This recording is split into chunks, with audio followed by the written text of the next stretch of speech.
Okay, I want to welcome everybody to our education night for February 2022. Looks like I don't see any new members here.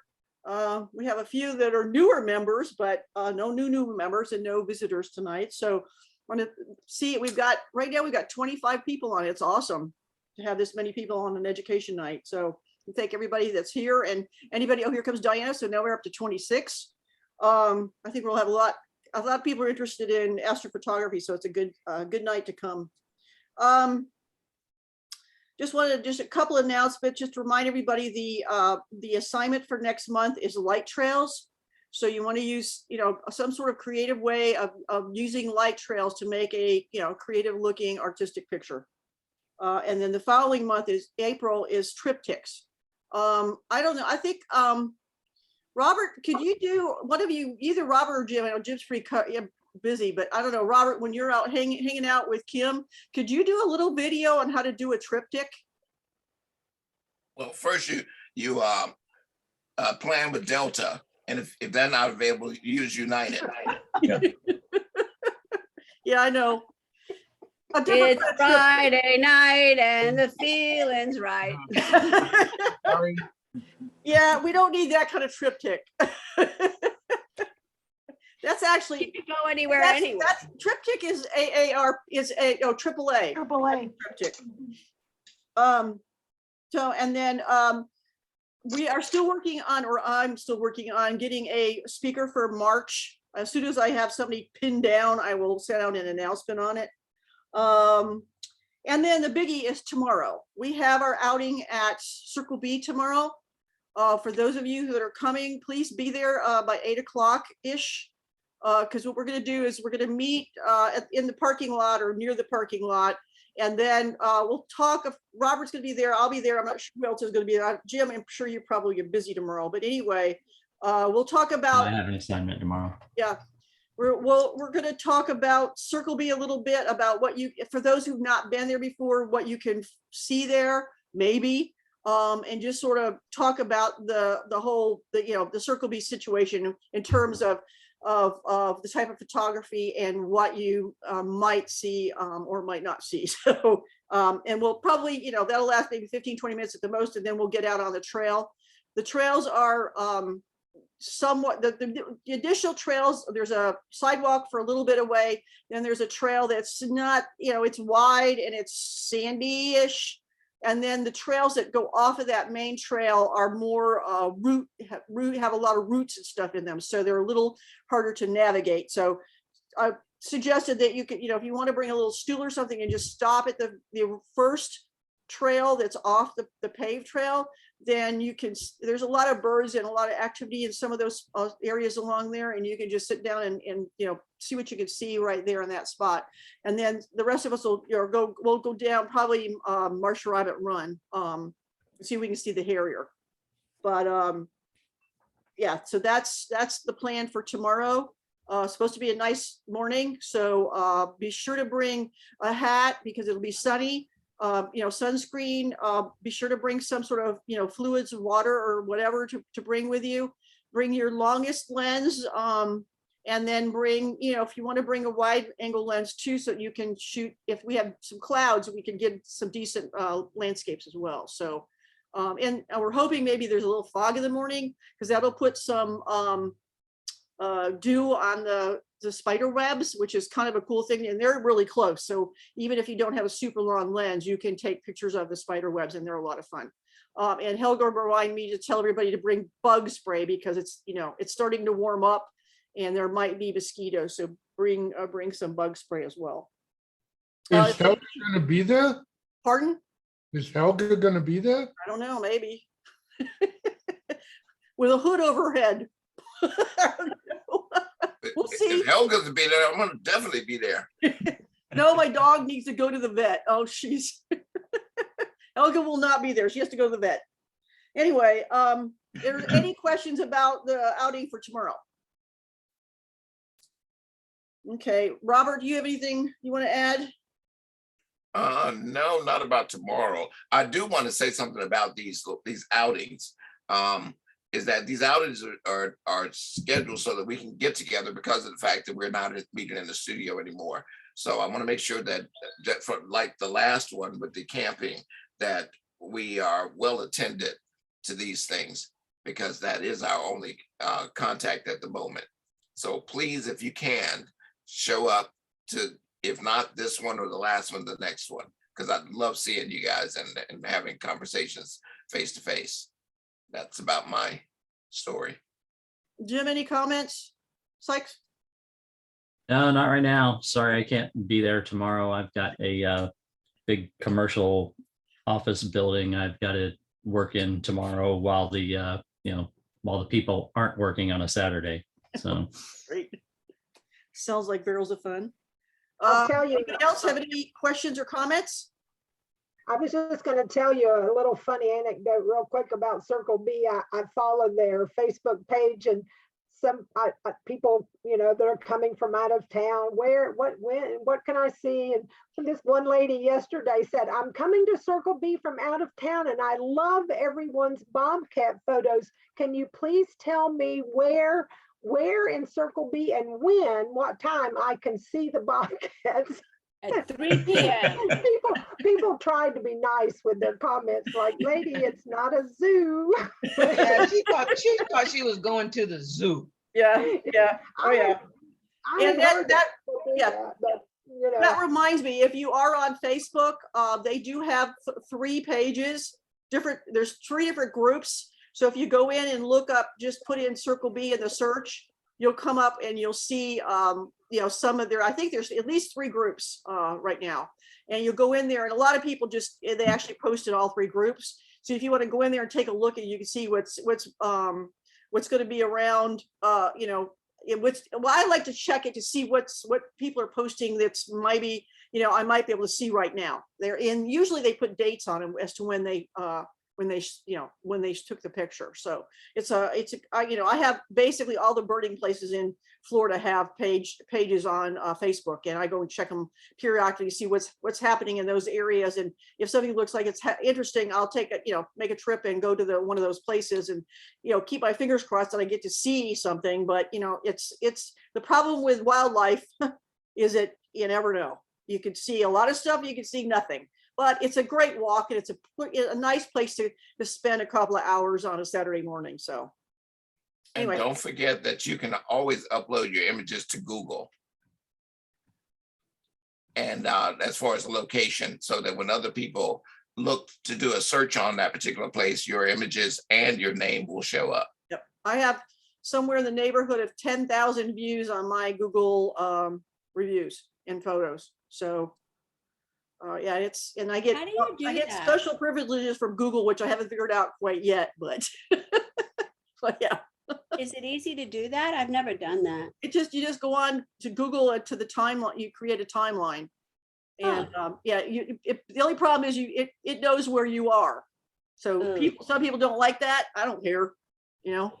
My phone knows where I am all the time anyway. Yeah. So yeah, Google records where I've been all the time, and it asks me to do reviews and attach pictures to it. So I do on some stuff. I don't do on everything. Okay.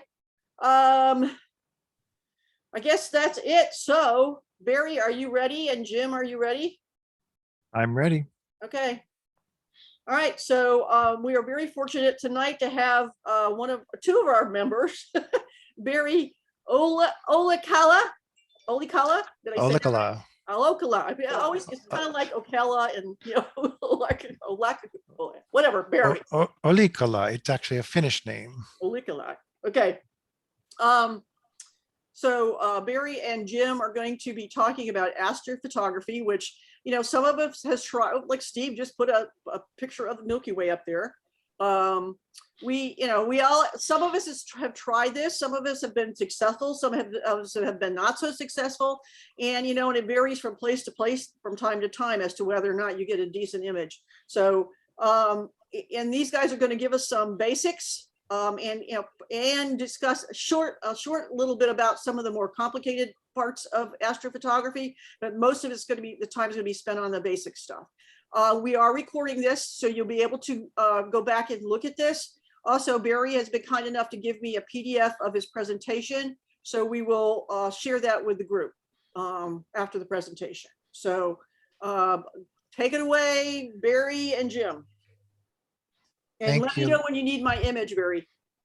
Okay, thank you. It'll be after the second section. Okay.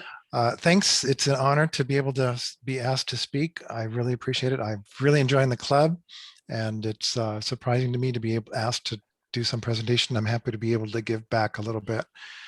Thanks, Jim, for helping out. I will give you a disclaimer. I am first and foremost, I was an astronomer for about 7 years. This is before the year 2000. And I have never been a professional photographer. So I was a professional astronomer, and photography is kind of my second calling. So feel free, any of you professional photographers, to add points or illuminate particular things or correct issues or whatever. I want to tell you that astrophotography is not particularly difficult. I'm going to start with, I think, what is the easiest way to get into it, and then go into time exposure. Some of you have already done this. And the good news is here that we don't need a lot of very specialized equipment. I would be willing to bet that most, if not everybody here, already has the basic equipment to do most of what I'm going to talk about today. Let me share my screen, see how this works. I'm going to select a window here. Here we go.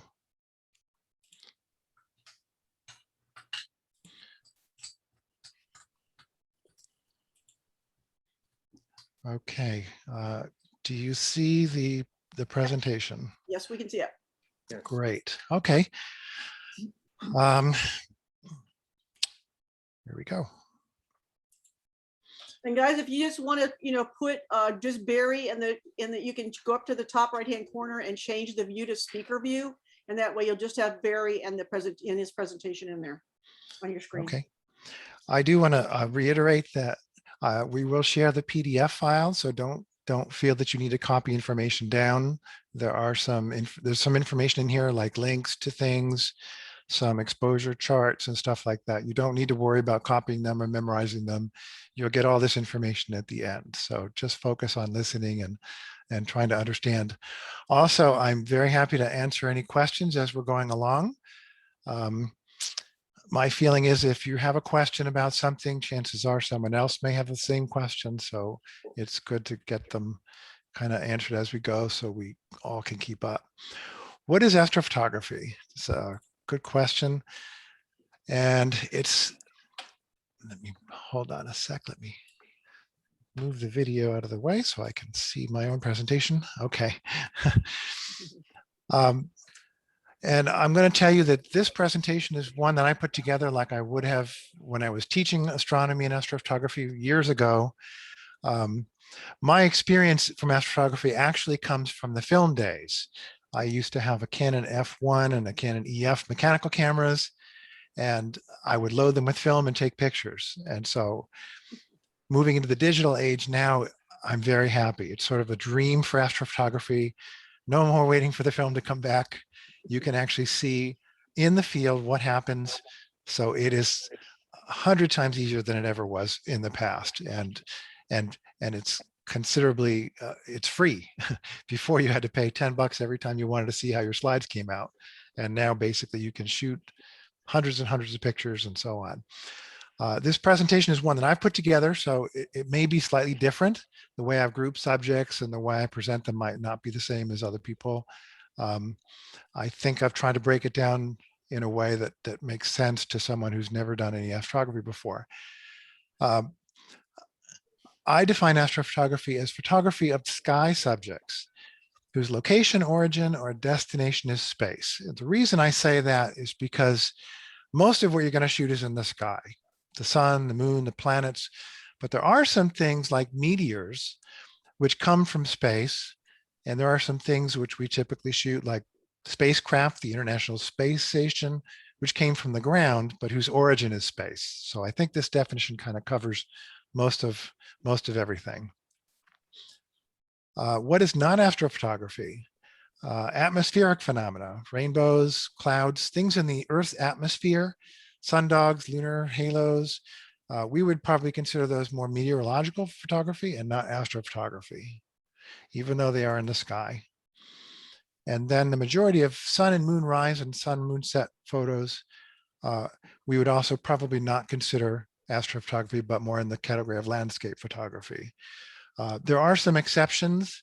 You'll see sometimes in astrophotography sites a lunar eclipse where the moon is rising, or a special filtered picture of the sun, or a solar eclipse where the sun is rising. And it really depends. If the subject is something that's specialized to astrophotography, then it would probably be considered an astrophoto. If it's more of a landscape and the main subject is the setting of the sun or the rising of the moon or something, we would probably consider it landscape photography. What are typical astrophoto subjects? We're going to start today with the moon, which is probably the easiest thing to photograph in the sky because it's just about the brightest, except for the sun that's not part of the Earth. A very popular subject is the Milky Way. And I know some of you have experience, and I have seen some excellent, excellent photos already this group has produced of the Milky Way. Interestingly, even though this is such a popular subject, the Milky Way is not something that I have photographed almost at all in all of my experience. Most of my astrophotography from years ago and even today would fall more into the advanced astrophotography category. So I think Jim might have a lot of pointers and a lot of setup pointers and so on that probably would be just as helpful, if not more helpful, than what I would present. I have some information, yes. Excellent, thank you. Stars and deep sky objects. So this is a picture of the constellation Orion, and you'll see there's a fuzzy blob below the center of the picture. That's a nebula. It's a star formation region. There are a few objects which we call deep sky objects, which can be photographed with just a camera and a normal to wide telephoto lens. And they are photographed in basically the same way that you photograph the Milky Way. And then there are some specialized things that you might hear about. Once every few years, there's a comet that tends to come through the inner solar system that's bright enough to photograph. The last bright comet that came by was a year and a half ago in the summer of 2019, comet Neowise. There was a comet Leonard in December, January, actually November, December last year, 2021, but it was not that easy to photograph. This picture on the right is a picture of Comet Leonard, but I had to work hard to get that. Yours is much better than mine. That's about my fourth try. But I went out one night in my front yard and and got something, but nothing as good as what you just showed. Right, that one's not particularly good. I have a better picture of Comet Neowise, which I'll show later. Okay, and this is my definition of, I've broken up the types of astrophotography for all of you. The easiest, again, is telephoto moon. And these are my names for the categories. Telephoto moon just means take your camera with a telephoto lens on it. Doesn't even have to be an automatic manual exposure camera. It can be an auto everything camera. And you probably can get pretty decent pictures of the moon. The key is having a fairly long telephoto lens. And I'll talk about what focal lengths work for that. The nice thing about telephoto moon is short exposures, like 1,000th of a second, 500th of a second, 200th of a second. And the image processing is really straightforward. The second type, which I'll cover today, is night sky time exposure. And this is a little more sophisticated. You put your camera on a tripod with usually a wide angle lens, and you take a time exposure.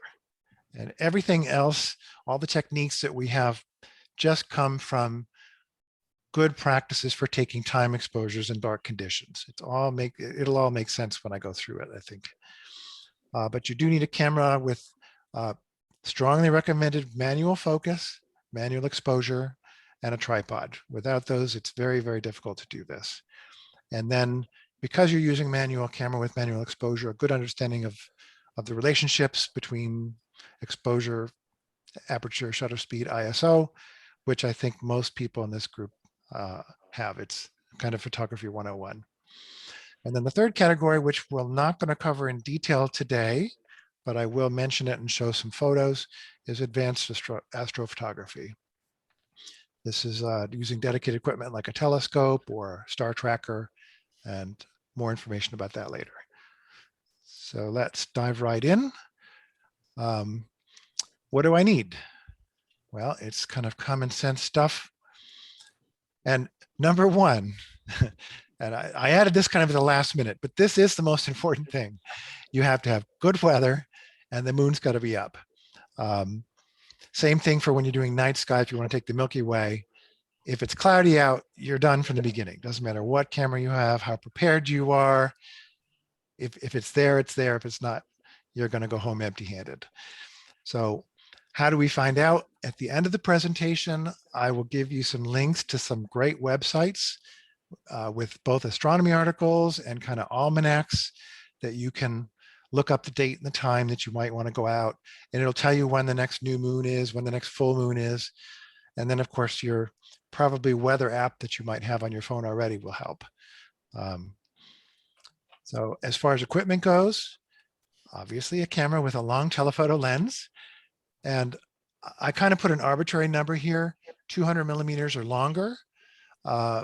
In the case of a moon, a 200 millimeter lens will get you a picture of the moon that you can blow up and see some things on it.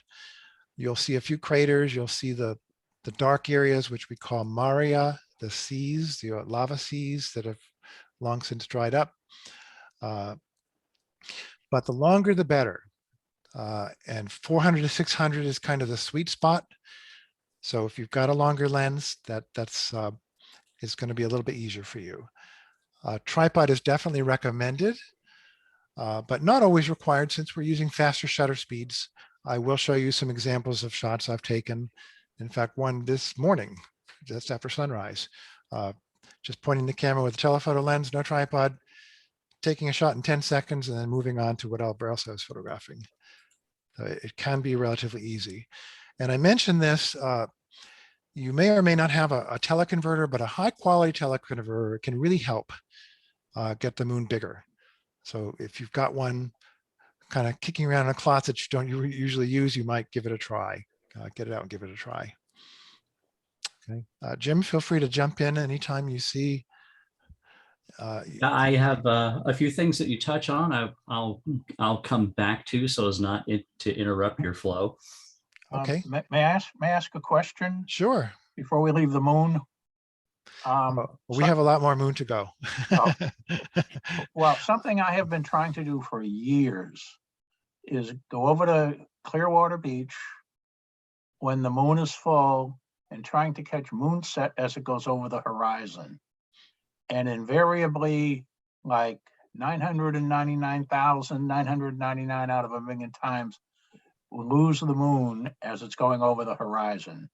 And I know it's atmospheric, whatever, but if you know, that's I a knew good little point. bit more about it. That's a good point. Yeah, moon sets and moon rises are tricky. Yeah. Sunrise and sunset is easier because the sun is so brilliant. When the Earth, when the sun is on the horizon, the Earth's atmosphere cuts it by many, many f-stops. So what would normally be a very brilliant sun becomes still visible. But because the moon is not that bright, it tends to vanish on most nights before it gets that close to the horizon. It has to be very, very clear. I'm going to send you some links to some almanacs that'll tell you not only when the moon sets and rises, but there are even apps you can put on your phone and it'll show you exactly in what compass direction. That's another great thing to know. I'm here in Tarpon Springs and I like to get a shot of the moon. I like to try to get a shot of the moon setting behind the Anclo Key Lighthouse. Yeah. And there's only a few times of the month that the moon is setting at the right time. Yep. And, you know, there's only 1 or 2 months out of the year where you actually will get it setting behind the lighthouse. Most of the time it's 20 degrees away, 30 degrees away, something like that. And these apps are great and they can help you. So All right, thank a you. lot more on that later. Thank you. Okay. Next, now that we know what you need, how do we set the camera? And the good news is that there are times when you don't need to do much. If you're working, the moon is up during the daytime. You can typically only see it well within an hour or two of sunset or sunrise if it happens to be up. And in a bright twilight sky, you don't have to use manual exposure, and usually you don't even have to manually focus as well, because the moon and the sky are relatively close in brightness. You just point with your telephoto lens. If you need a slow shutter speed, you put it on a tripod, but often you won't even need that, and you just shoot away. And the great thing with digital cameras is you can see pretty much right away if you got a good shot or not. You can put it in playback mode, zoom in a little bit, see if it's sharp. One thing that I will recommend, not only with moon photos, but with night sky photos as well, is don't be afraid to take a lot of pictures. When I'm shooting a picture of the moon, it's not uncommon for me to shoot 10 in a row, especially if I'm using a long telephoto lens and I don't have a tripod. I put my lens on image stabilizer and I'll just shoot 10 pictures.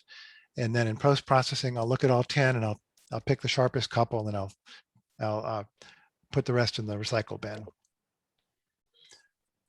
Most of the time when you're shooting at night, it's generally better to set your camera on manual exposure. This is best for a dark sky, if the moon is not quite full, or in many cases, if you don't have a long telephoto lens like 500, 600 millimeters, the moon will still be pretty small in the frame.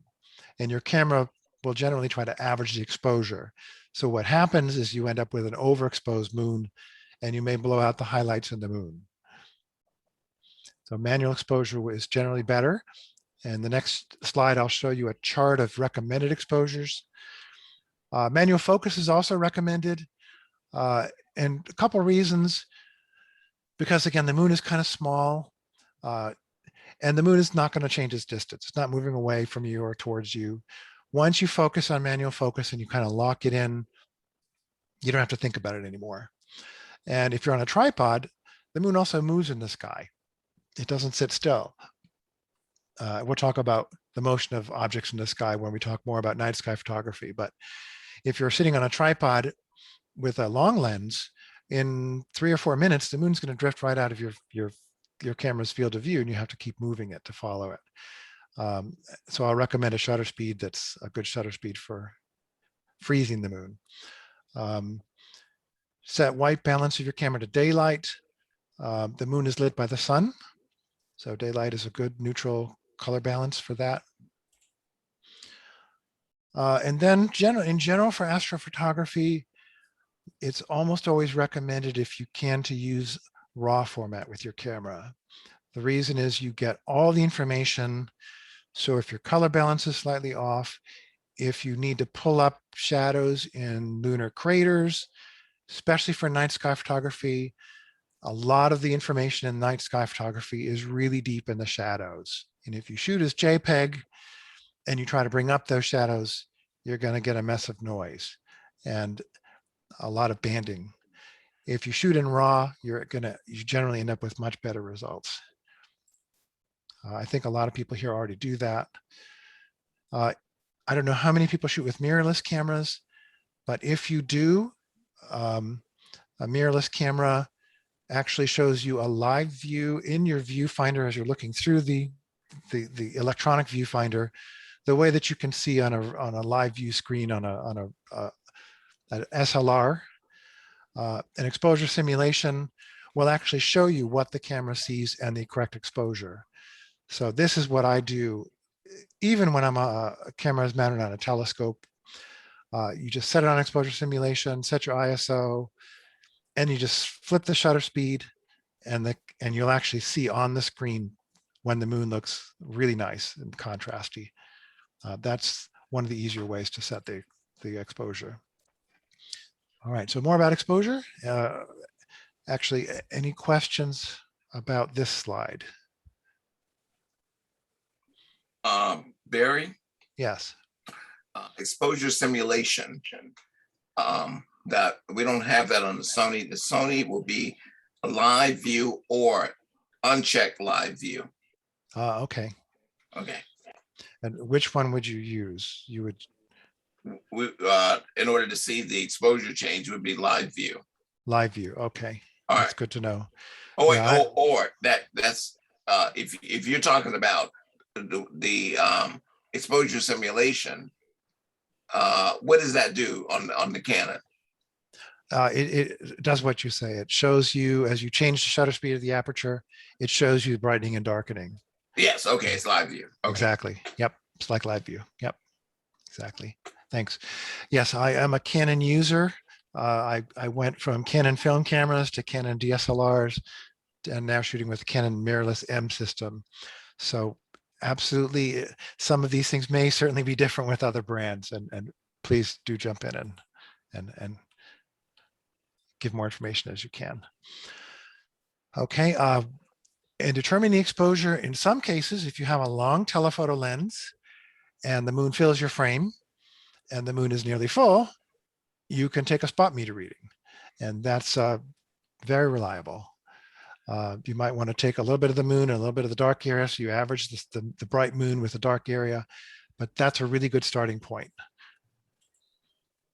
Most of the time, if you can't use live view, these manual exposures are pretty reliable. The moon, even though it goes around the Earth, is relatively the same distance from the sun all the time. So at a full moon, it's almost always within a stop of this exposure. When it's half lit, and I'm using the word half lit not to be confused with a first quarter or a last quarter moon, which is a half lit moon. I think half lit is a clearer explanation here. So as you can see, as the moon reduces its phase, going from full down to a thin crescent, and then to a new moon, and of course a lunar eclipse when the moon is in the shadow of the Earth, the exposure changes. You need more. You need to step up your shutter speed to longer shutter speeds, or open your aperture, or change your ISO to higher. These recommended exposures are kind of in the middle. I've chosen ISO 400 f5.6 because most telephoto lenses can do f5.6. But you can use equivalent exposures. You don't have to use this exact exposure. So if you put your camera on a tripod, it's better to use ISO 100. And that's another point which I'll make in a few minutes. The point here is experiment. Start from the suggested exposures in the table and bracket. Go a stop brighter, 2 stops brighter, stop dimmer, and look at your results. This is again the great advantage of the digital cameras. You can see immediately. In many cases, you don't even have to go to playback mode. Your camera will show you for a couple seconds what the exposure is. And again, this used to be the most difficult thing when we were doing film photography, because if you missed your exposure here, you could get a whole roll of film back with really bad results. And it's much harder to get bad results with digital. If you don't have, sure. Yeah. Did you ever use the Sunny 16 or Lunar F11 rule when you were shooting film? Yes, that's kind of what this was based off of. That's what it looks like. It was based off of just just drop down in aperture reading. There are rules for this. There's also a rule for night sky star trail time exposures, and we can provide that information. I decided not to do it at this point, but yes, if you think that's a good thing to tell people, we can certainly add that to the presentation. If you don't have an auto exposure camera, you can still take pictures of the moon. Some of the newer phones coming out probably can do it if they have moderate telephoto lenses or can really zoom in. But because they would tend to overexpose, you can use exposure compensation. And if you can figure out what the compensation is, you can probably get a halfway decent picture with some other cameras, and it's a general rule. It's best not only with moon photography, but with any photography, of course, to use the lowest ISO you can. That'll give you the highest picture quality, the best shadow detail, the most flexibility in post-processing. And so it's better to stick your camera on a tripod and take the exposures that are in the table and adjust them, go up to, if it's a full moon, don't shoot at ISO 400 and a 12/50th, change your ISO to 100 and then change your exposure from a 12/50th to 2 stops lower than that, or about a 320th of a second.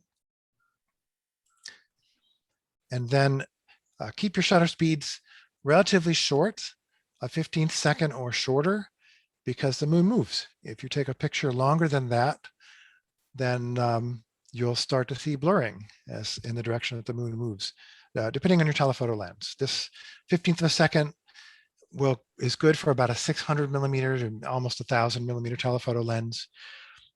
If you're shooting with a shorter lens, like a 200 millimeter, you could probably get away with an eighth or even a quarter, but 15th is a good guide. Okay, hold on a sec. So that finishes the kind of the instructions of how do you take a picture. Any questions there? I'm going to show you some examples next of what you get when you do this. Okay. So here are pictures that I've taken. The first one is with a Canon 70D, which has a 20 megapixel crop sensor. I'm using the Canon 55 to 250 IS-1 lens. This is a couple years ago, I think. Shutter speed of a 30th second, ISO 100. And this is pretty much blown up all the way. It's post-processed. So this is pixel resolution. I'll show you how to process these pictures later, and I'll show you kind of a before and an after crop, so you can see that the moon in the original picture doesn't really fill the frame like this. You really have to kind of work to get the moon pictures that look like moon pictures and not just pictures of a white disk. This is with a higher resolution camera and a teleconverter. You can see I can pull it in a bit closer, probably magnifying it almost double from what the the 70D could do. This is a little, let's see, this is about a year ago with my current camera, the Canon M6 Mark II. This is an interesting picture. This is it was a total lunar eclipse for some parts of the world, but for Florida on May 26th last year, we could only see it as a partial lunar eclipse because the moon set before the total phase. Again, this is shot with a 250 millimeter lens, Canon M6 Mark II. And this is about the last I could shoot it. As you were referring to before, as the moon was setting, after this, it pretty much vanished into the haze. And this is the last shot I have, which I could actually get something out of. This is also a landscape picture. This is a picture taken from Tarpon Springs. Under the moon is 3 Rooker Island, and there's even a couple of seagulls in the picture. You can tell this is not a crescent moon because the moon's facing the wrong way. If this were a crescent moon, to be lit from the side like that, the sun would have to be to the right, and it's not. The sun's not up yet. This is an eclipse. That circular crescent shape on the moon is actually the moon sliding into the Earth's shadow. And then I actually have a picture of a total lunar eclipse. I'm getting the Wayback Machine out. This goes way back to 2010. Before I had the 70D, I had a Canon Rebel T1i. This is when I was just a dad photographer with a snapshot camera. And there's a total eclipse on December 21st.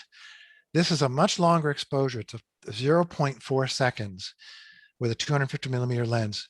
And if you look carefully, you can see the upper right part of the moon where it's real bright, and the lower left part are blurred.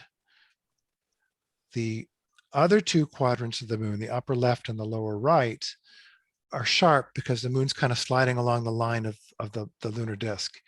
But you can see the motion the most in the upper right and the lower left. Definitely had the camera on a tripod for this one. I took a bunch of pictures of that eclipse myself. Nice. Very I nice. remember that. Yeah, lunar eclipses are much more common than solar eclipses, and the links that I provide at the end with the astronomy articles will kind of key you in on when eclipses come. There tends to be a good total lunar eclipse of once a year or once every couple years on average, I think. April 2024 will be our next one Great. around Texas and in that area. Okay, so not from Florida? I haven't looked. Boy, that's a couple more years away. No, not from Florida. Okay. All right, so how do I get these images? You know, this is not what they look like coming out of the camera. So here's some steps. Crop and rotate the image as desired. The goal with a telephoto moon picture is you want to make it look like something in a textbook. So you want the moon usually as large as possible, with as much detail as you can get. You want contrast, even micro contrast is good. So everything you can.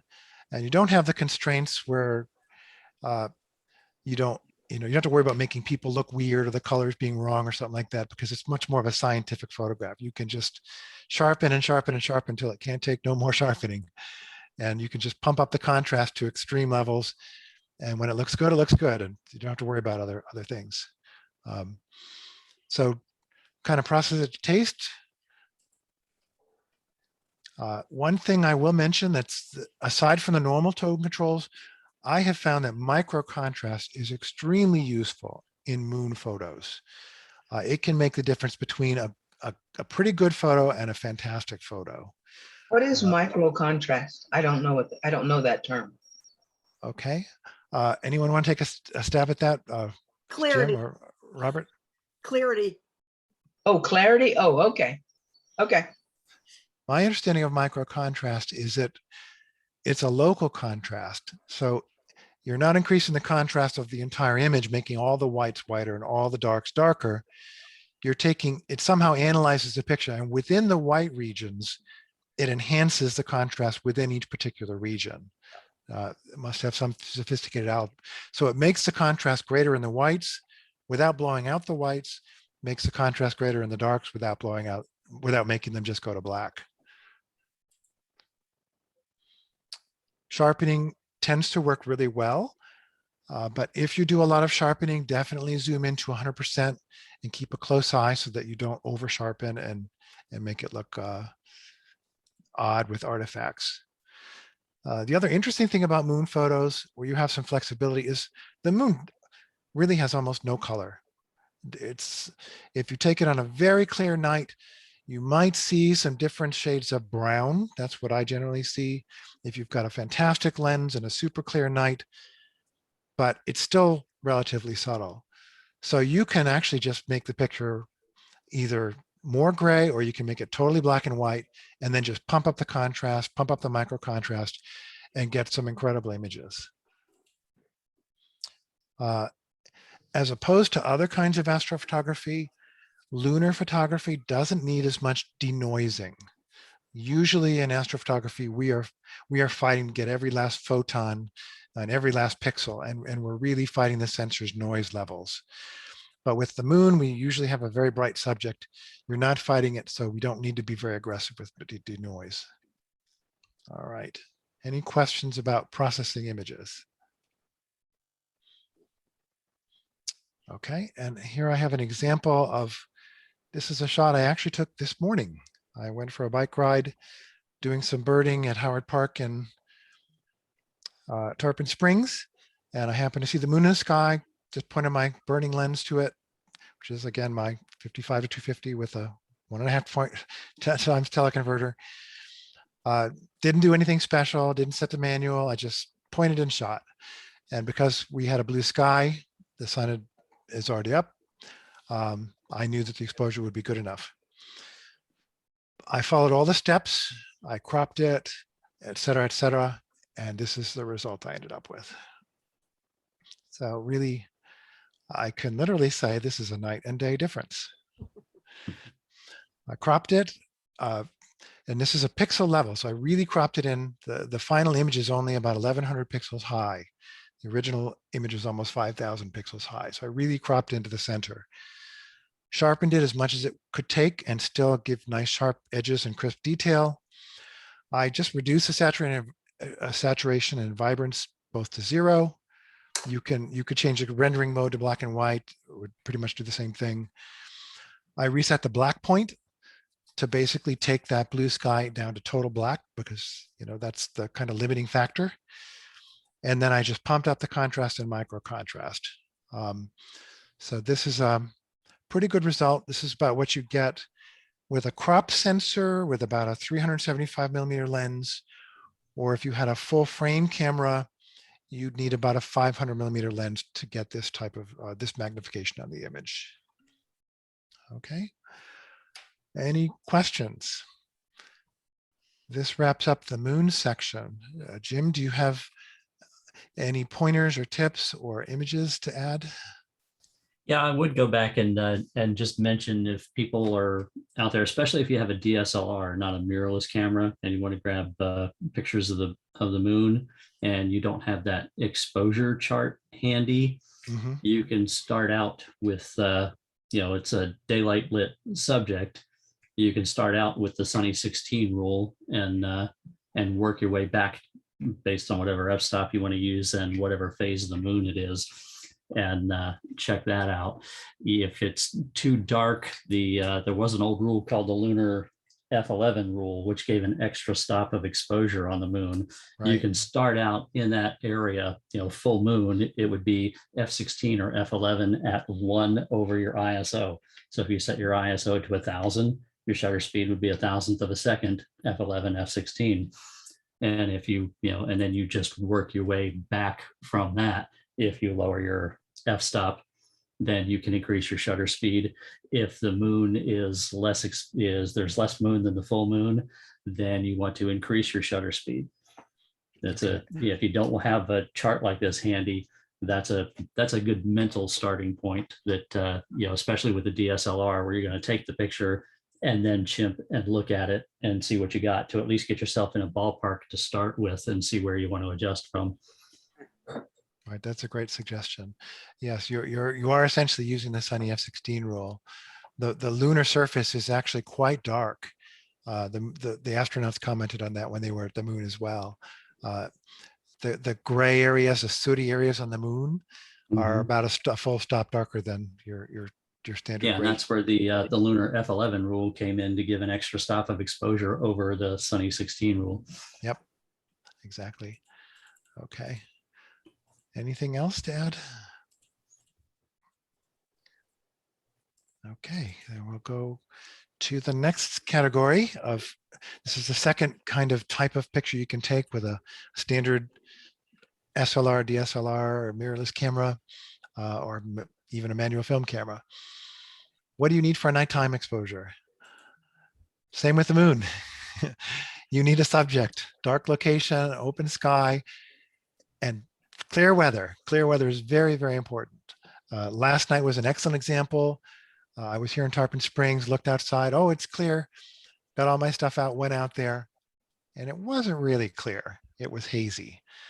The stuff at the top of the sky was pretty dark, but when I started taking some time exposures, I could see haze everywhere. And so I ended up just taking a few kind of long time star trails and coming back inside. So clear, you want it really to be as clear as you can get. This Florida, unfortunately, in the summertime has a lot of hazy summer nights, which are somewhat clear, but they're not really clear enough for Milky Way photography. So you want the deeper and blue sky that you have, the better. Barry, can I interrupt for a sec? What's Sure. what's on top of your camera? Is it on the hot shoe? On the shoe? Oh, this is a mirrorless camera, and it has an external EVF, external viewfinder. So the Canon M6, the viewfinder is removable. Oh, okay. Yeah, and I have this one because this one actually tilts. You can put the camera on the tripod and tilt it up and then see. Okay, because I have a So does mirrorless that mean Canon, but you have mine a doesn't- choice of EVF or flash on the hot shoe, but not both? Correct. Okay. Okay, Yep. I haven't seen that before. because my mirror, I have a R5, but mine live view is right on the camera. Yes, yeah, the M6 and the M6 Mark II are kind of unique in that, Okay. and that they have the external EVF. I've been It's- staring at it. It's kind of neat because you can actually, if you really want a small camera, you can take it off and take off with just a camera and a tiny lens, and Yeah. it's almost like you have a point and shoot camera. Nice. Thanks. To take pictures of stars in the Milky Way, and this is also important and something that people don't think about. You might go out and you use your app and you figure out when the Milky Way, when the optimal time is. You get out there, sometimes you've driven 2 hours to get to a dark location, and you got a full moon. So don't forget about the moon. You don't want to shoot some faint objects or the Milky Way when the moon's up or when it's especially bright. So a lot of the astronomy apps will have the moonrise and moonset times and the phase of the moon as well. You definitely, for this kind of photography, want a camera where you can set manual focus and manual exposure. Both are very important. And then your lenses, you have flexibility. There are some dedicated lenses which people recommend for astrophotography. You might already have a lens which is extremely good for astrophotography, but even if you don't, you probably have a lens which will work. All you need is something with a maximum aperture of about f4. It's better if you have faster lens, f2.8 to 1.4. I'll talk more about the qualities of good astrophoto lenses in a bit on a future slide. You want a good tripod, and this is not just kind of a flimsy video tripod. The more sturdy your tripod, the stronger, the heavier, the better. You might be shooting on a windy night. You might be shooting time exposures. The purpose is not just to get the camera stable for a quick shot. It's to make it rock solid for pixel resolution of stars for long time exposures, 15, 30 seconds, sometimes even 5 or 10 minutes or longer. And I'll show you the very last picture of my presentation is a Star Trails picture last night, where I bumped the tripod just the slightest amount, and you can see it in the picture. This is also something which, when you started shooting, you figure out it's a logical thing. When you're taking time exposures of stars and so on, just the act of pushing the shutter can move the camera enough to blur the exposure or even to make a double image. And the way around that is to set your self timer. This gives your camera either 2 seconds or maybe 10 seconds for all the vibrations to damp down, absolutely solid, absolutely steady. And a lot of new cameras, all of my cameras have had this, is you can actually hook up the camera to an app on your phone, and you can release it remotely. I know the Canon cameras, some of the Canon cameras like the M's and the R's, you can pair them with a Bluetooth. You can use Canon Connect, and you can just push the button on your phone. This is fantastic. So you don't even have to touch the camera at all once you've set it. And then the last thing I recommend, which is not something you might think off the top of your head, as a lens hood actually is kind of important. This keeps stray light from, if you're not in a totally dark location, or if you have a flashlight with you, or a car headlight shines across the field into your lens or something like that. But also, and this is more of a problem up north when I was shooting in New England or Connecticut, especially in the fall, within 10 or 15 minutes, you could be shooting and shooting and shooting, and then you look at your lens and you see this completely fogged over, and everything you shot is useless. But if you had a lens hood, it will either prevent it or stave it off for quite a bit longer. Sometimes in cold weather, people will even take the trouble to heat their lens. They'll actually wrap a heating wire around their lens. But fortunately in Florida, I don't think we have to worry about that. Yes, Jim. Yeah, I just wanted to back up now to your point about using the self timer, the remote shutter release, the Sure. remote app on the cell phone to reduce the vibrations in it. 2 other options for that as well. If you've got a mirrorless camera, you probably have an option for electronic shutter. And if you switch your shutter from mechanical to electronic, then you don't get any vibrations regardless of how you're triggering it from having a manual shutter moving in the camera. And if you're using a DSLR, you can open up the mirror in advance and hold a dark card in front of the lens if you're doing a long exposure, and pull the dark card out and do it that way to not have any mechanical operations within the camera vibrating or shaking the camera. Absolutely, yes. Oh, wait. You just taught me something. You said on a mirrorless camera, if you use the electronic shutter, you don't have to worry about movement. Yeah, because there's no moving parts when you take the exposure. There's no mechanical shutter curtain opening and closing to cause any vibrations in your camera. So What about hitting the button? Doesn't that cause some movement? Well, you would still use you can still use your remote timer, Right. remote shutter release, or the app on your phone, or you can set your touch screen to as a shot option to take a picture when you touch the screen, and very gently touch your screen of your camera to initiate an exposure. And if you're in electronic shutter, there are no moving parts that are going to move inside the camera when it releases the shutter. Well, I'll be holy damn. I can't believe I've been taught something. Yep. This does help with a lot of cameras. It depends on the model. Some cameras, I know some of the Canon M's, like the M6, have a mechanical first shutter curtain, and some like the M50 and the M50 Mark II have an electronic first curtain. So the exposure starts electronically but ends mechanically.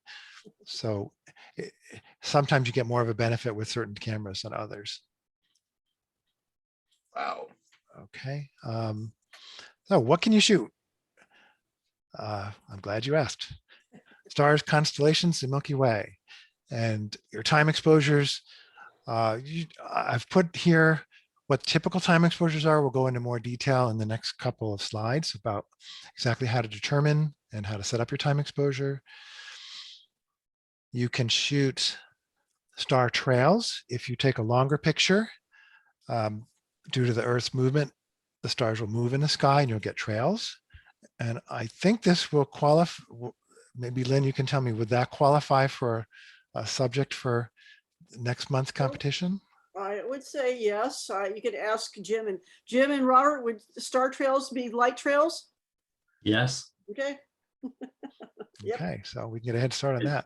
As far as I'm concerned, yes, it's Stars light. light. It's light that made a trail on your sensor. Yep. Yep. Bright comets, a nice thing to take a picture of with wide angle lenses or normal lenses. When the moon is close to a planet, this is something that a lot of astrophotographers do.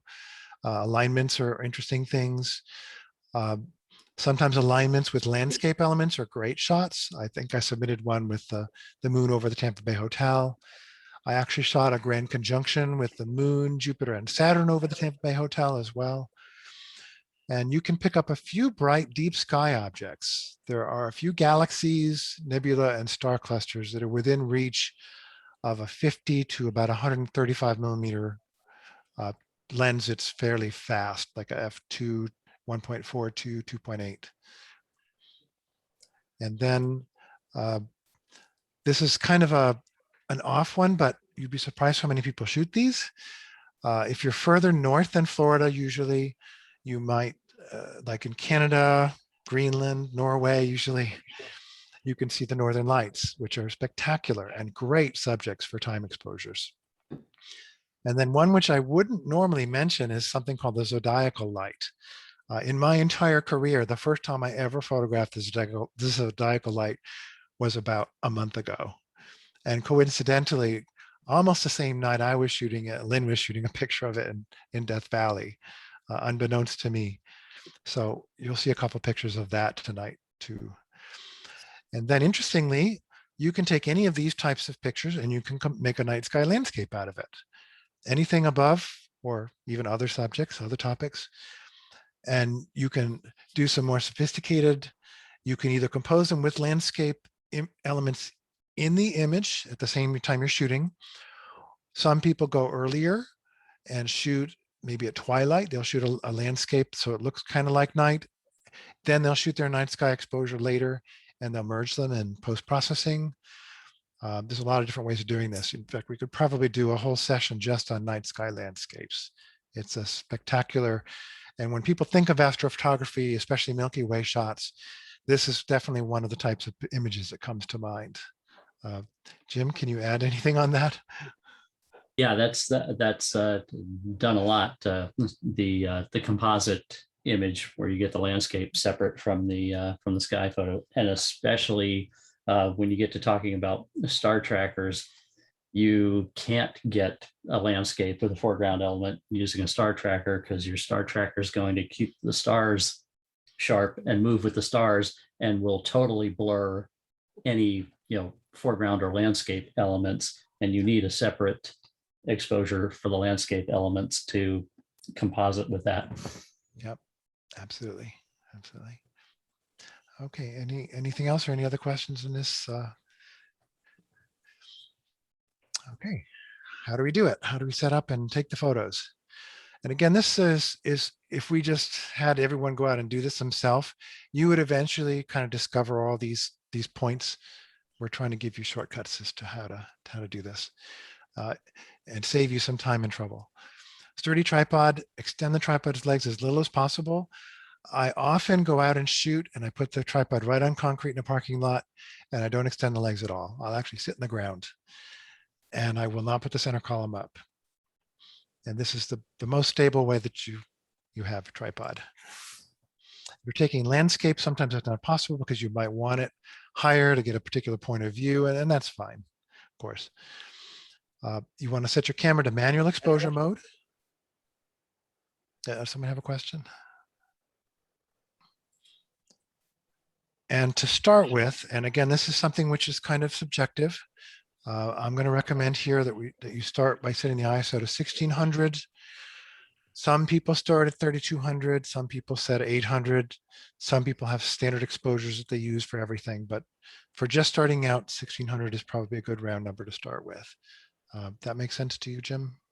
Yeah, in fact, that's my go-to starting point for any of this type of work is 1600, and then vary from there once I get a few test exposures. Great. So we're definitely on the same page there. Okay. Barry? Yes. One thing that you mentioned just now about the center column of a tripod, people, I don't think they realize that when you let that center column up, what you're doing is exposing yourself to movement. Absolutely. Yes. Yes, very true. Yeah. Oh, another point which I didn't put here, it's kind of a detail, is if I'm shooting on a windy night, having the camera strap hanging is a liability because the wind can pick up the camera strap and move the camera around a bit more. So I'll either remove the camera strap or I'll actually wrap it around the center column. So there are lots of little tricks here too that can help. Yeah, that's a very good point, Barry, because without even thinking about it until you mention it, yes, I always take my strap off when I'm doing time exposures. Great. Okay. How do we set up? And this is something which not everyone does. I'm going to recommend setting the white balance to auto white balance. Often I will set to daylight, but I think auto white is safer because when I usually shoot, I have some light pollution in the sky and I always end up rebalancing it when I'm in post-processing. If you're in a really dark sky, probably auto white balance and daylight are going to be fairly similar. What's your experience with this, Jim? My experience personally is I'm shooting raw, so I can put it where I want in the end. But for the preview image that's coming up on the back of the camera, I just really dislike brown and orange light pollution color in the sky. So I'll often set it to tungsten white balance or a custom white balance that's more on the blue side to cancel out that brown and orange, just so that when I look at it on the back of the camera, it looks a little more natural without that light pollution color being in it.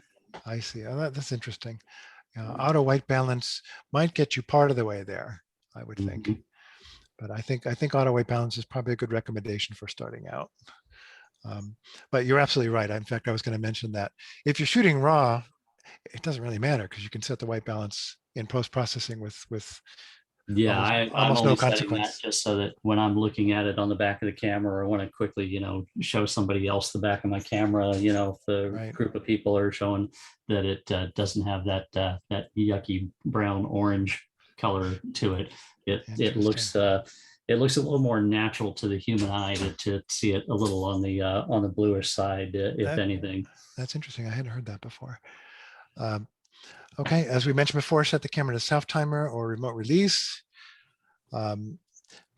This is something you can look up. If you're a Canon camera user, you might be able to use the Canon Camera Connect app, pair it with your phone. I don't know other brands, but this is something that you can research. And then again, just like with moon photos, in fact, it's even more important with night sky photos, use raw format and post-process. And fairly recently, only about 4 or 5 months ago, I really discovered you can't use CRAW either. CRAW is almost full raw, but it's compressed, and the loss is deep in the shadows.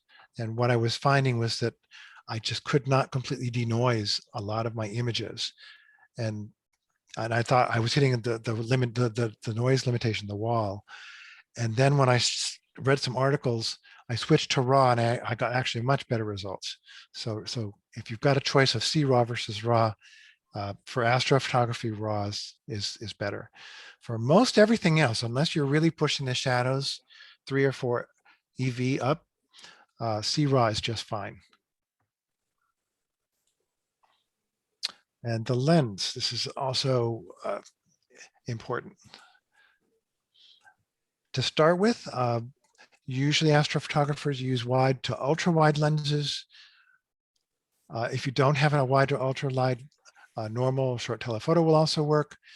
Generally speaking, fixed focal length lenses, primes, like your 50 f1.8 or 35 millimeter f2 or f2.8, are generally better for astrophotography than zoom lenses. Not always the case, but most of the time that's the case.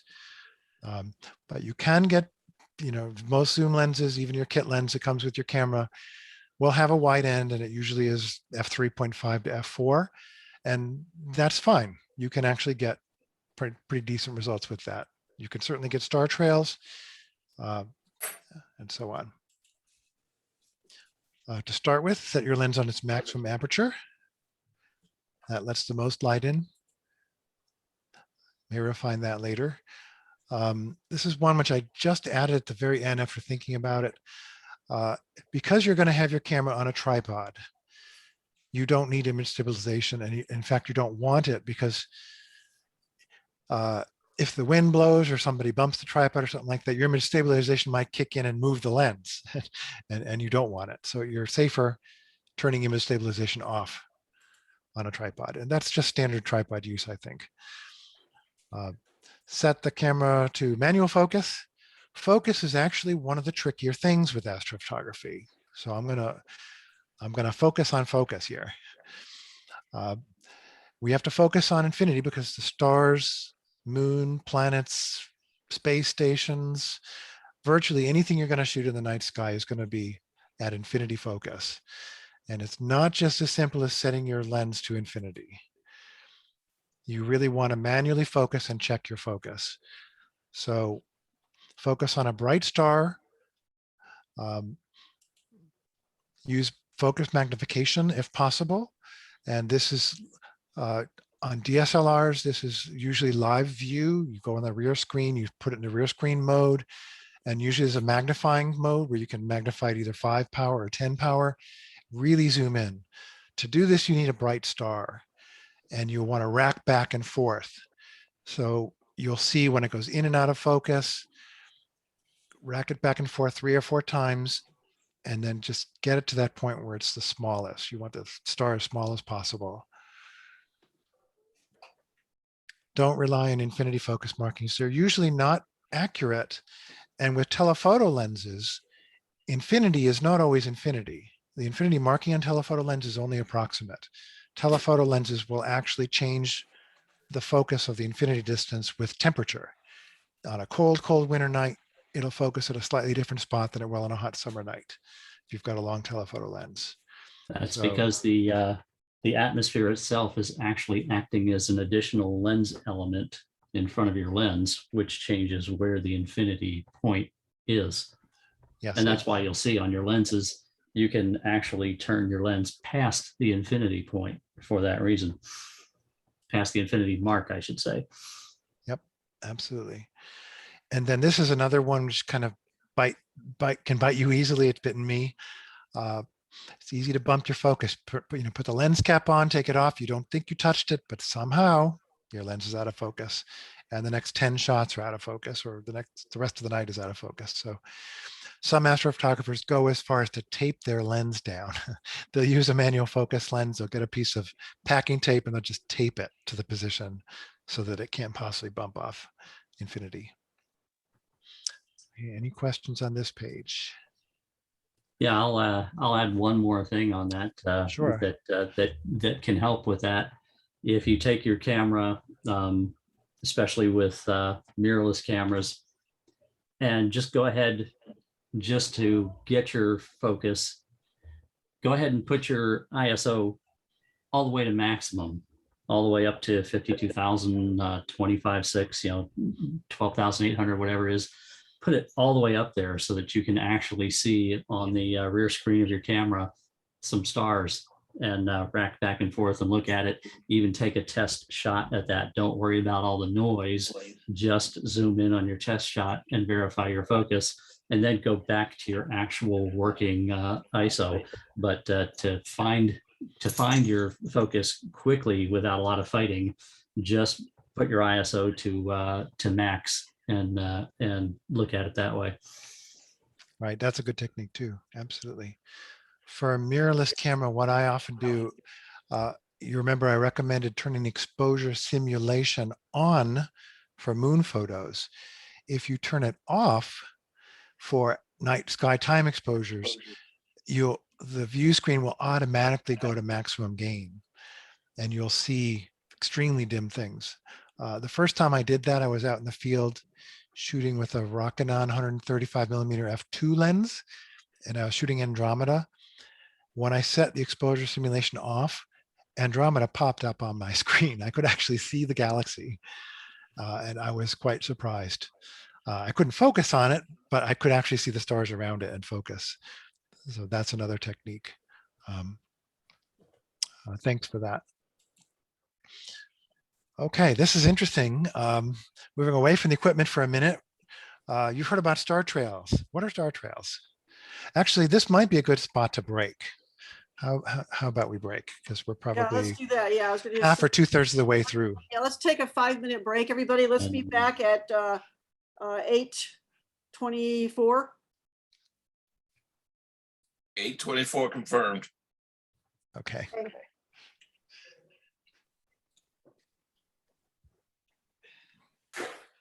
Okay, anybody have any questions about so far what we've talked about? I find that Barry, not having the opportunity to have looked at your final presentation today before getting into the meeting, are you going to cover more on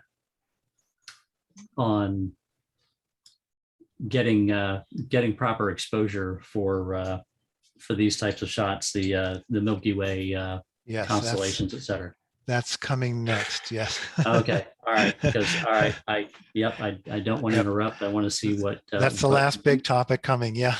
Okay. Yeah. I want to see what you bring up, and then I have something that Right, I may bring into that, but Sure. What we can I'll see do what you is show, and then I'll wait till to the end to jump in and do some screen sharing to show something related to that. absolutely. What we can do is also I can modify the presentation after we're done and incorporate some of those things into the presentation, and then we can set it out a little more complete. Yeah. Yep. I want to let you get through what you want to show, and then I might have some stuff to fill in or add on that specific topic. Sure, sure. I Yeah. don't have it. I don't Yeah, have this is any great so questions. far, Barry. Yeah, that's what I was gonna say, Jim. I don't have any questions right now, but I'm enjoying it very much. Oh, Yeah, good. very detailed, very well done. Yeah, I love this. I love astrophotography. I've been doing it since I was probably 14 years old. Started with my dad's Kodak Pony 135. And I think that's one of the things that comes through is that you enjoy it. So Yeah, yeah. I liked it so much. My dream job in high school was to be an astronomer, and I actually got my wish. And I was an astronomer for about 10 years. Then I went into software, and I've been a programmer ever since, but I've never lost that enjoyment. COVID kind of got me back into photography and astronomy again. well, this is another way that you can do it and still do your other thing. Absolutely. Yeah. It's fun. The cool thing about astrophotography is that everybody sees the same thing. Yeah. Anybody on the planet Earth can walk out and see the moon. You know, how many subjects you have that are like that? Yeah. So it's really a quote unquote universal thing. Now we just have to find a dark sky. We were out in Africa in September, and I was like, yes, I finally talked our guide into doing night photography. We had the brightest moon on the planet. Oh gosh. There. Yep. See, there's my first point. It was ridiculous. I mean, it was absurd. It's like, never mind. And we were getting up at 4 a.m. So I sure as hell wasn't going to stay out there. Yeah, the Earth is blessed with a moon that we can photograph so nicely, but also cursed with it for deep Oh my sky. gosh. Deep sky. Mhm. It ruins half of the time, right? Yeah. The other thing that is really ruins astrophotography now, and I'm going to say it's a man, Elon Musk. Oh, yeah. He Satellites. has launched these satellites into space. And I tell you, I can't take a Star Trek photograph without one of his satellites or 2 or 10 going Or through the 30 or frame. 50. Yeah. You know, I looked at it, I'm like, oh, whatever. But then I started seeing my pictures like, wait a minute, this is legitimate concern.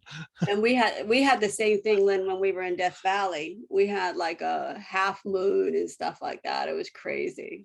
Yeah. In Tarpon Springs, I shoot out, as I've shown you, towards Three Rooker Island and Howard Park. And that is the approach flight path 99% of the time for Tampa International Airport. Oh, yeah. Yep. So between the hours of 7 and 10 p.m., there are probably 50 to 100 aircraft come on that flight path.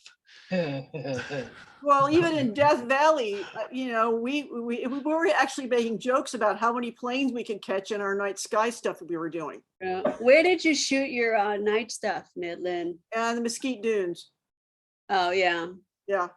And it was just like, it got to be like, okay, one guy said, yeah, I got 6 planes. How about you? How many of you got? I got 4. You know, Yeah. you know, it's like, When you went up into the 20 Mule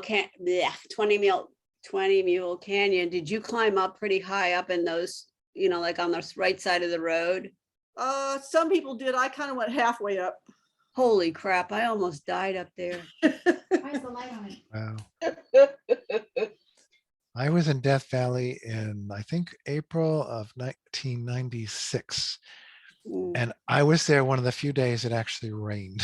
Oh, no. At Zabriskie That Point, I would've have been pictures of it awesome. raining. Yeah, it was But cool. that would have been awesome because then Well, that Yeah, the instructors that some of the instructors that were at the conference had been there for probably 6 weeks or more. Actually, some of them came in December. This was, you know, the workshop was in January, and they stay there and camp because that's their thing. They shoot the desert for a long time, and they were there when there was a huge rainstorm and it flooded the whole valley. And Wow. it kind of, they were all unhappy about it because it did kind of mess up the salt flats so that you don't have the big, you know, octagonal the craters, craters and stuff like that. You Yeah, know, they the big have to octagonal salt dry flats. for a certain length of time before they reform that that pattern again. you had to walk pretty far though. I mean, in those salt flats to get to those really heavy created ones, at least when we were there in the beginning of December. And maybe that's because they had the rain.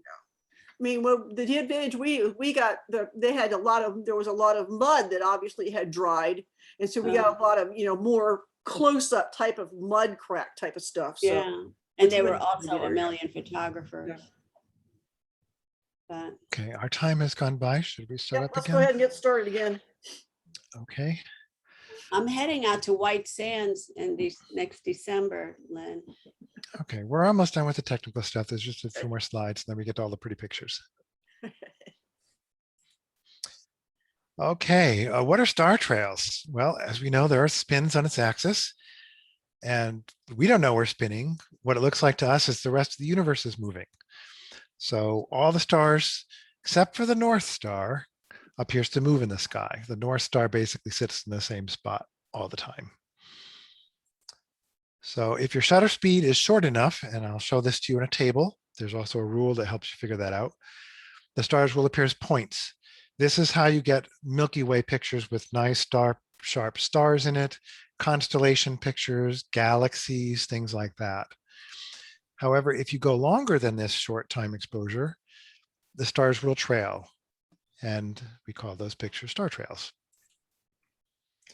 The shutter speed depends on several things. You'll see it takes longer to see the trailing if you use a wide angle lens. The more you zoom in, the closer you are, the faster the stars appears to move. This makes sense. It also depends on the camera sensor, whether you have a full frame or a crop sensor camera. They have different fields of view for the same lens focal length, that is. And it also depends somewhat on the resolution. If you have a 20 megapixel camera versus a 45, if you size them to the same final image size, they'll look the same. If you look at the pixel level, if you really look and zoom in or crop your pictures, the more you zoom in, the shorter you have to go. So it does depend on both the resolution and the final output size. And then interestingly, it depends somewhat on what direction you shoot in the sky. If you point to the north sky, you can generally get away with a little bit longer because the stars move less closer to the North Star, the North Pole, and the most motion occurs from the northern hemisphere if you're facing south. What shutter speeds do we want to use based on that information? And I've presented it here as a table.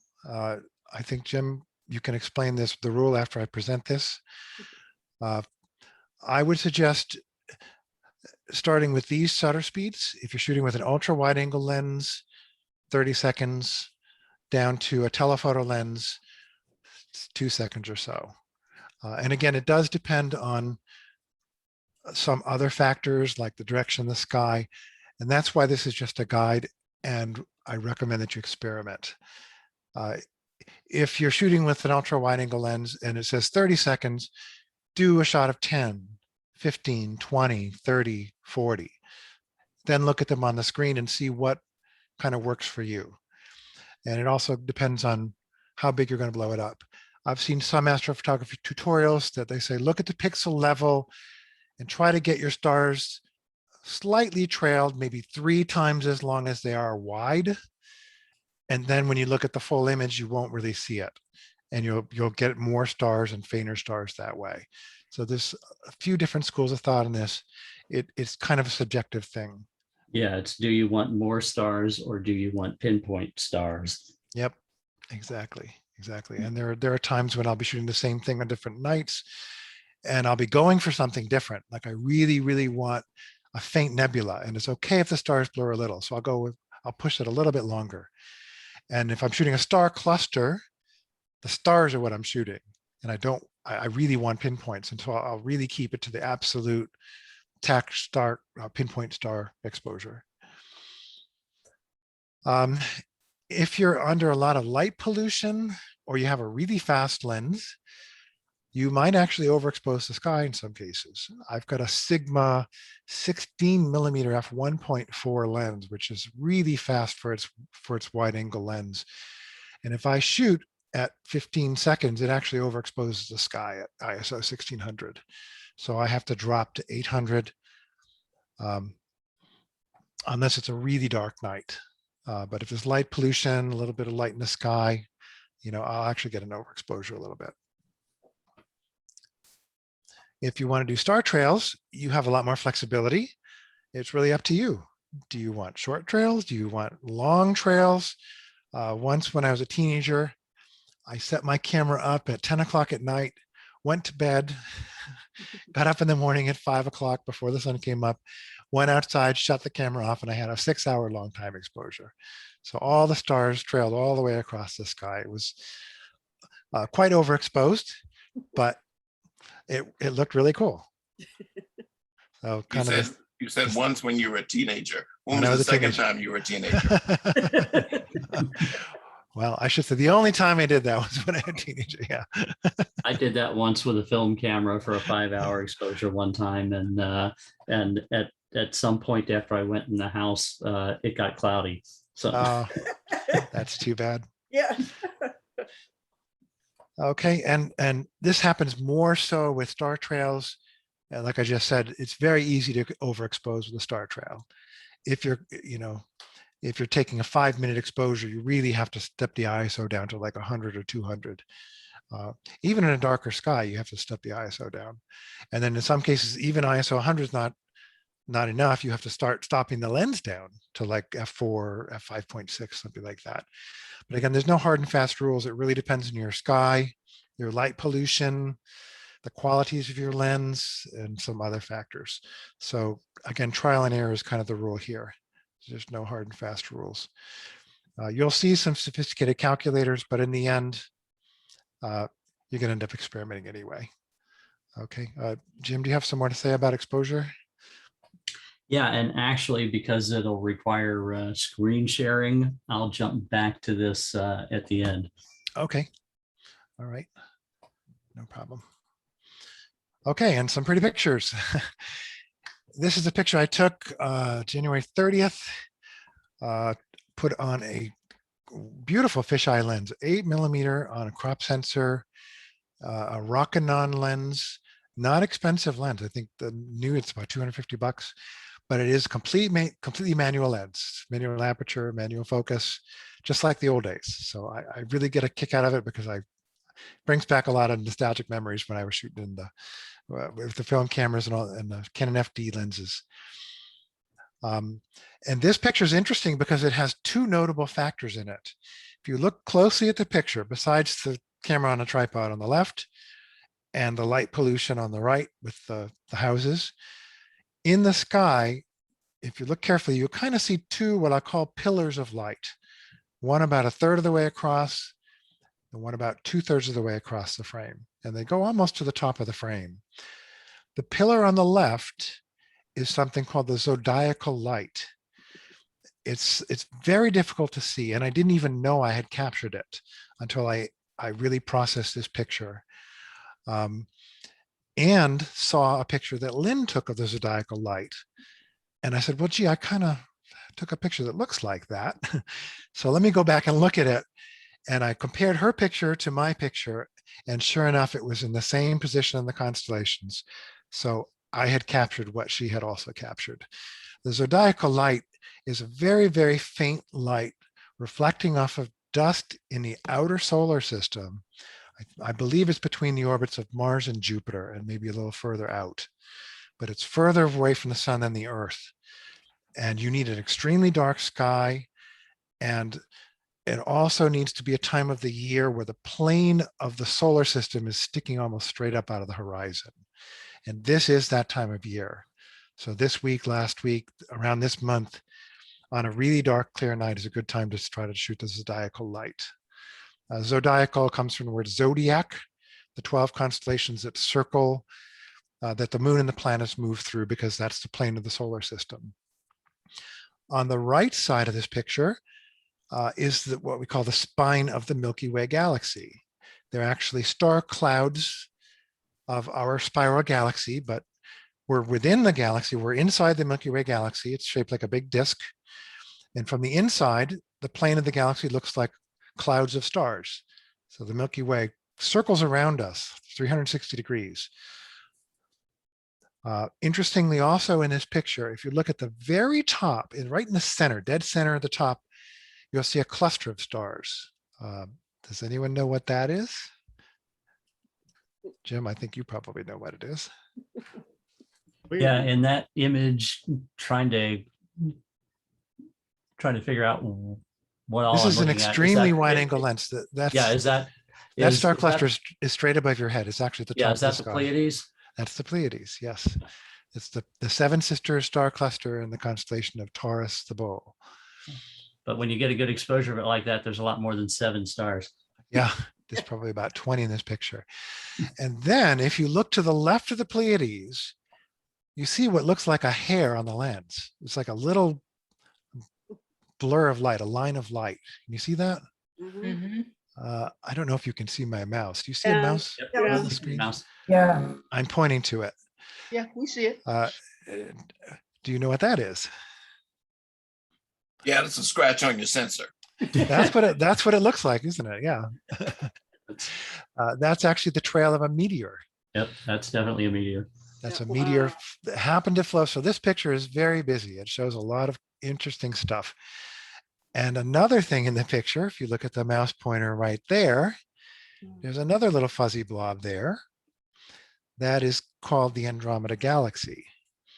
That's actually the most distant thing that can be seen with the unaided eye. It's about 2.5 million light years away from the planet Earth. And you can see it. It doesn't look like this with your naked eye, with your unaided eye. It's a bit fainter than this, but in a dark sky, it just looks like a little blob in the sky. It's really tiny in an 8mm lens. Yeah, Yeah. yeah. And even on a fisheye lens, you can see it. I was really surprised by that.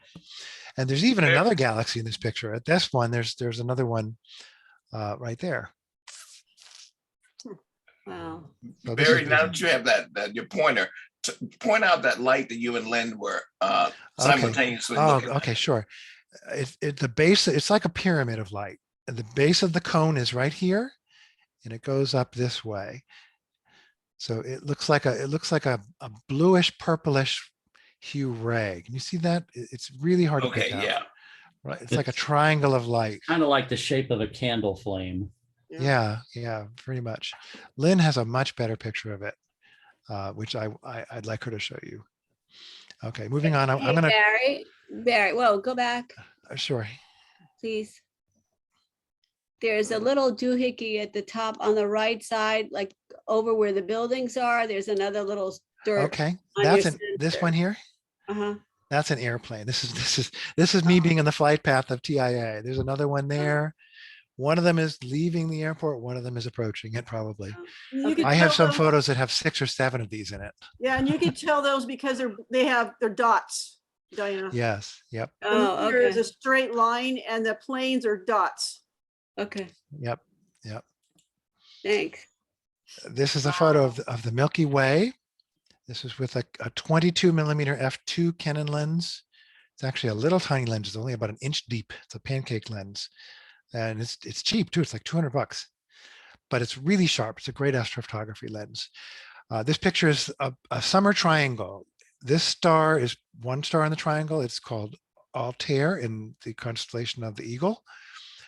This is Vega in the constellation of Lyra.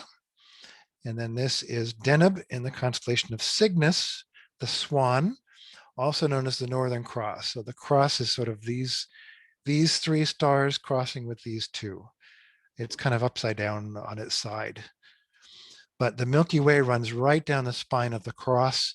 And this is one of my favorite parts of the Milky Way because there's a lot of dark nebula.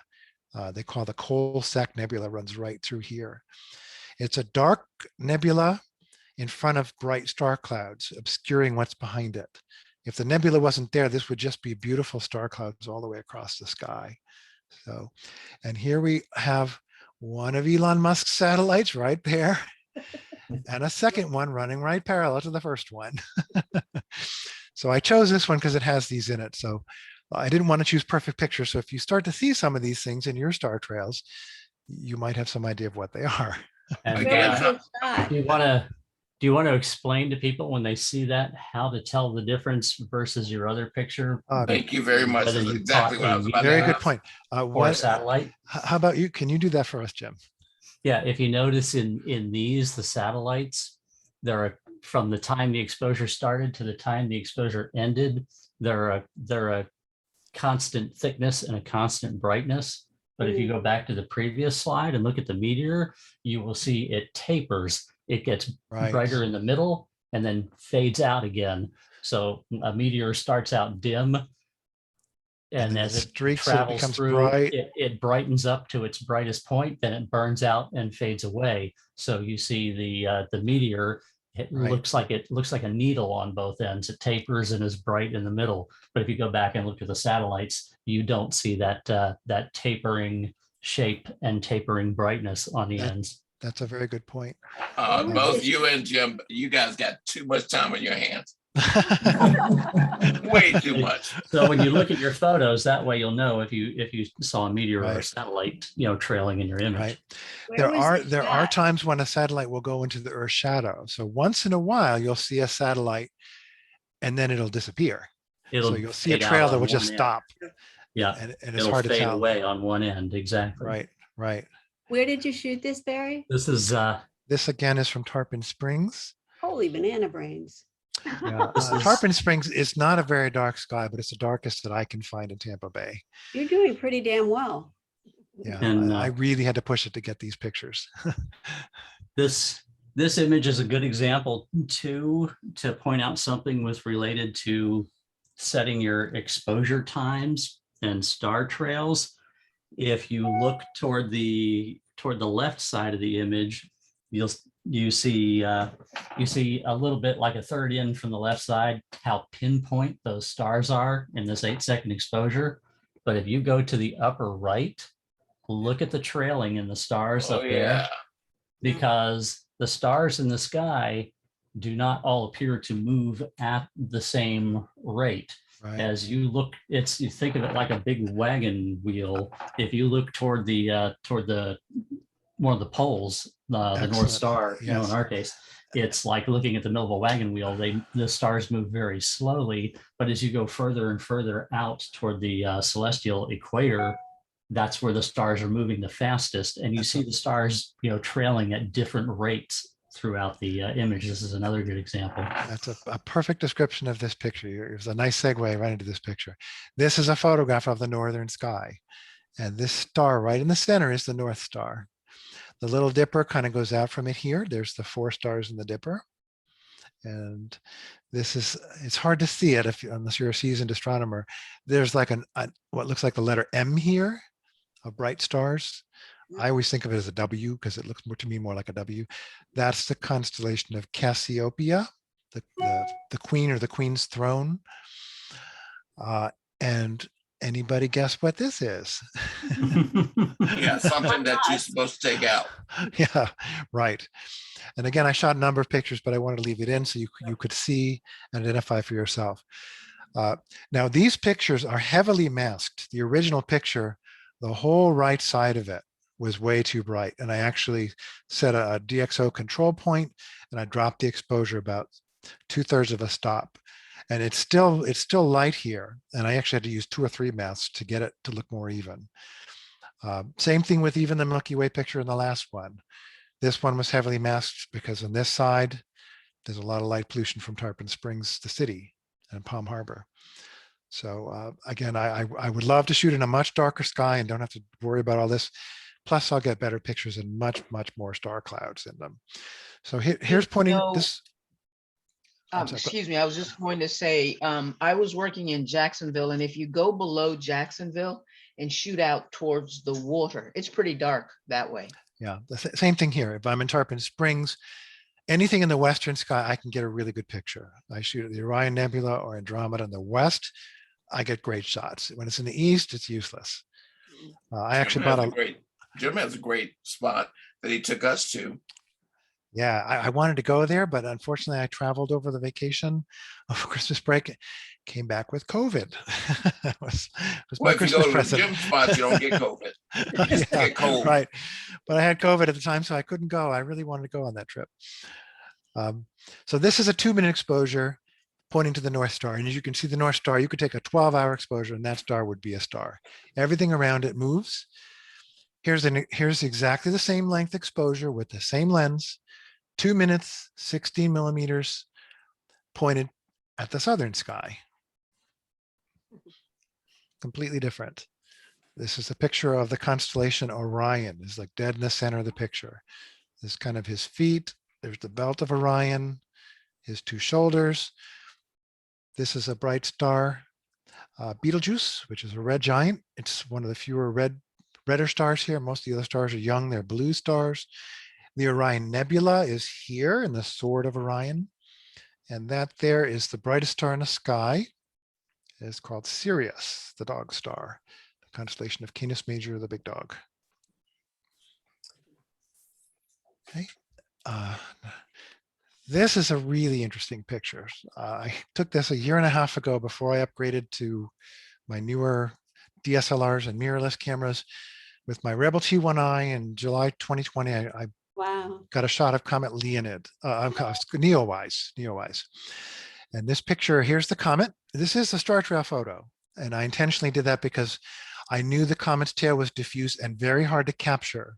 And I had a better chance of getting it even with a trailed picture because I had a 1.8 lens and I was going to shoot with 50 millimeters. The comet is fairly faint. It was really too faint to see without a telescope. But I knew where it was. I had my star charts. I pointed the camera and shot. I also have an airplane approaching to Tampa International, 30-second time exposure. So this exactly 30 flashes. And then this is a thunderstorm that's approximately 100 miles away over the Gulf of Mexico. Wow. That's a great shot. Yeah, it's one of my favorite pictures. That's pretty cool. I like that. Yeah. There's even another one here, another airplane down there, and another one. And this is Howard Park. That's the causeway at Howard Park there. Jim McWilliams and I were on the beach in that time trying to get a shot as well. And all we got was clouds. Oh, that's too bad. Yeah. Yeah, it's pretty iffy. And then this is one of my favorite pictures. This was a long time ago. This was the largest Northern Lights display pretty much in our lifetime on record. It was I think your massive Kodachrome solar 25 flare. caught a light leak in your camera. Looks like it. Believe it or not, this was taken on Kodachrome 25 color slide film, Wow. which you would normally never use for photography. But this aurora was so bright that you could capture it with a 5-minute time exposure. This aurora was so bright, it was actually visible in Florida and the Caribbean. And so much energy surged through the Earth's magnetic field that it caused electrical currents in long distance transmission lines, and it blew out the power breakers, and the entire power grid in the province of Quebec went down from this magnetic storm. So it was an extreme event. And this is at the time when I was an astronomer. So I came home from teaching a lab or something like that. And I was watching the weather on TV like 11:30, 12 o'clock at night. And the weatherman started his broadcast saying, "There's a wonderful light display in the sky, Northern Lights." And I was out the door like a shot with my camera. It didn't come back in until 4 a.m. And all I had was Kodachrome 25.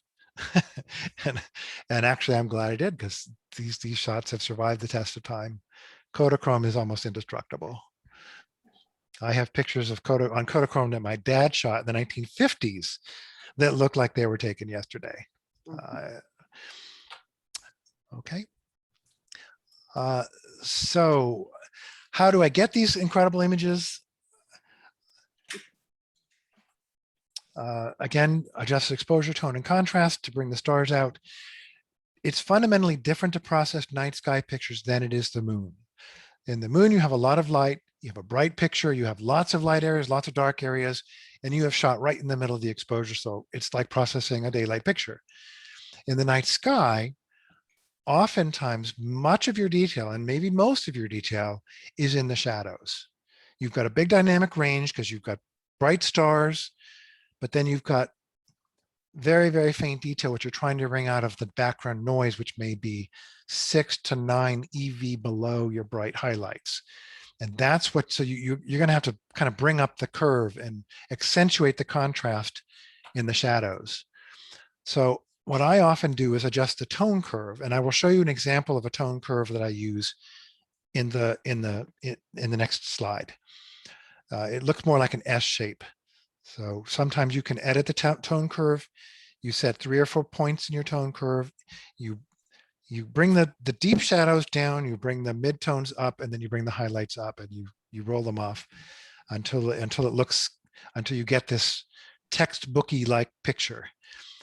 All the shots I've shown you, when they come out of the camera, they either look dark, almost black, or they're just gray. They do not look like your textbook star pictures. You actually have to do some work to get them to that point.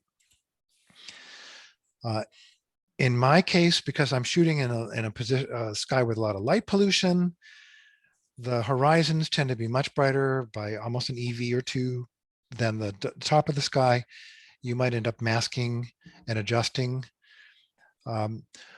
Because you're bumping up the contrast in the shadows, you will see variations in your lens from the center to the corners. They're much more obvious in these types of night sky photos. And I'll show you an example of that. A lot of lenses have a hot spot in the center where they might be 1/3 of an EV brighter in the center than they are around the center. And then most lenses fall off in the corners, and it can be a lot. It can be 2/3 of an EV, some cases even 2 EVs with some extreme fast wide angle lenses. So you may have to kind of overcorrect or use a more aggressive vignetting correction. I often find that you have to bump up the color, saturation, and the vibrance because there are subtle colors in stars in the night sky, and we love to see bright colors. They tend to, bring our attention to things, and everybody does this. It's kind of a standard thing. And the way you get these spectacular images is you bring up the contrast to the shadows and you punch up the colors. We've discussed color balancing already, or actually it should be white balancing here, not color balancing. White balancing may help achieve more natural looking sky. And this is also to taste. As Jim mentioned, often you end up with kind of an orangey sky or light pollution. That's also what I see here in Tarpon Springs. Sometimes I have orange in one part and then I have a nice neutral gray in another part, and I will mask one part and just change the color balance in the light pollution to match the background sky. So it can be a little more sophisticated here to get a good looking image. And then another really big deal with, especially as you get into astrophotography, denoising becomes quite important.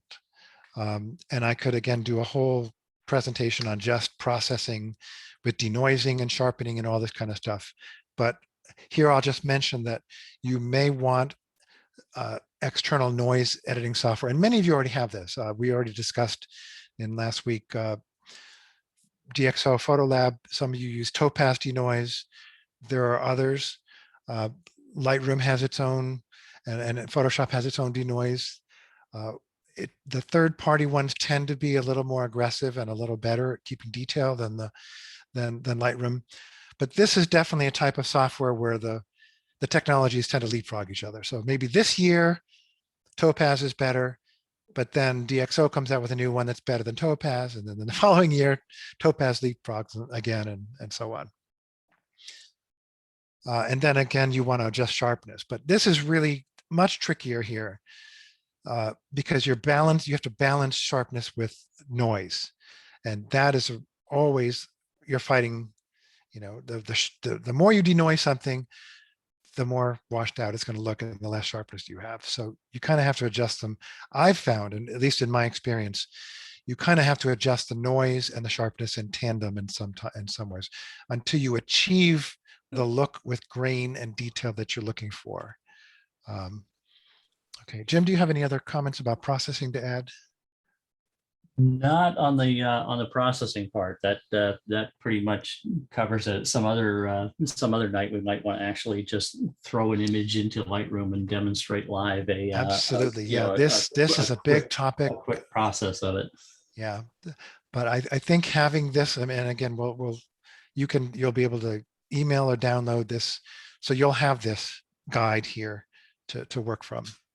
So, okay, so here's an example, and this is exactly what I'm telling them. Even the unprocessed image, you can see from the lens alone, the brightness is not the same across the frame. There's a hot spot in the center, then it falls off a bit, and then the corners are much, much darker. Really a lot of strong vignetting in this lens. This is a Rokinon 135 f2 lens, which is very well known for being a superb astrophotography lens for the brighter deep sky objects. And I also put a Viltrox speed booster adapter, which really accentuates its fall off as well.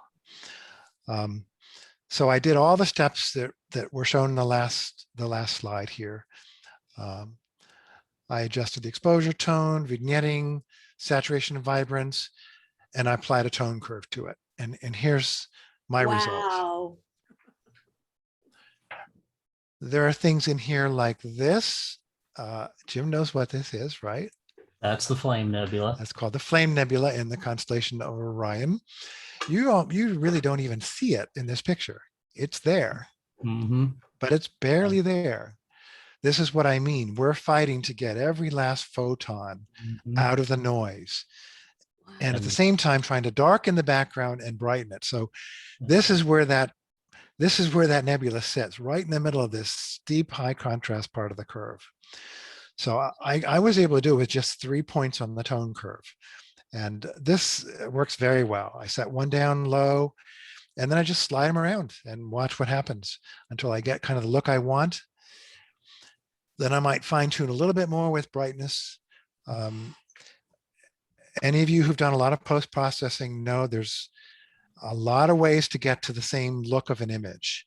You can adjust the tone curve, then do the shadows and highlights and midtones, or you can adjust the contrast, and you can often take very different routes to end up at the same place.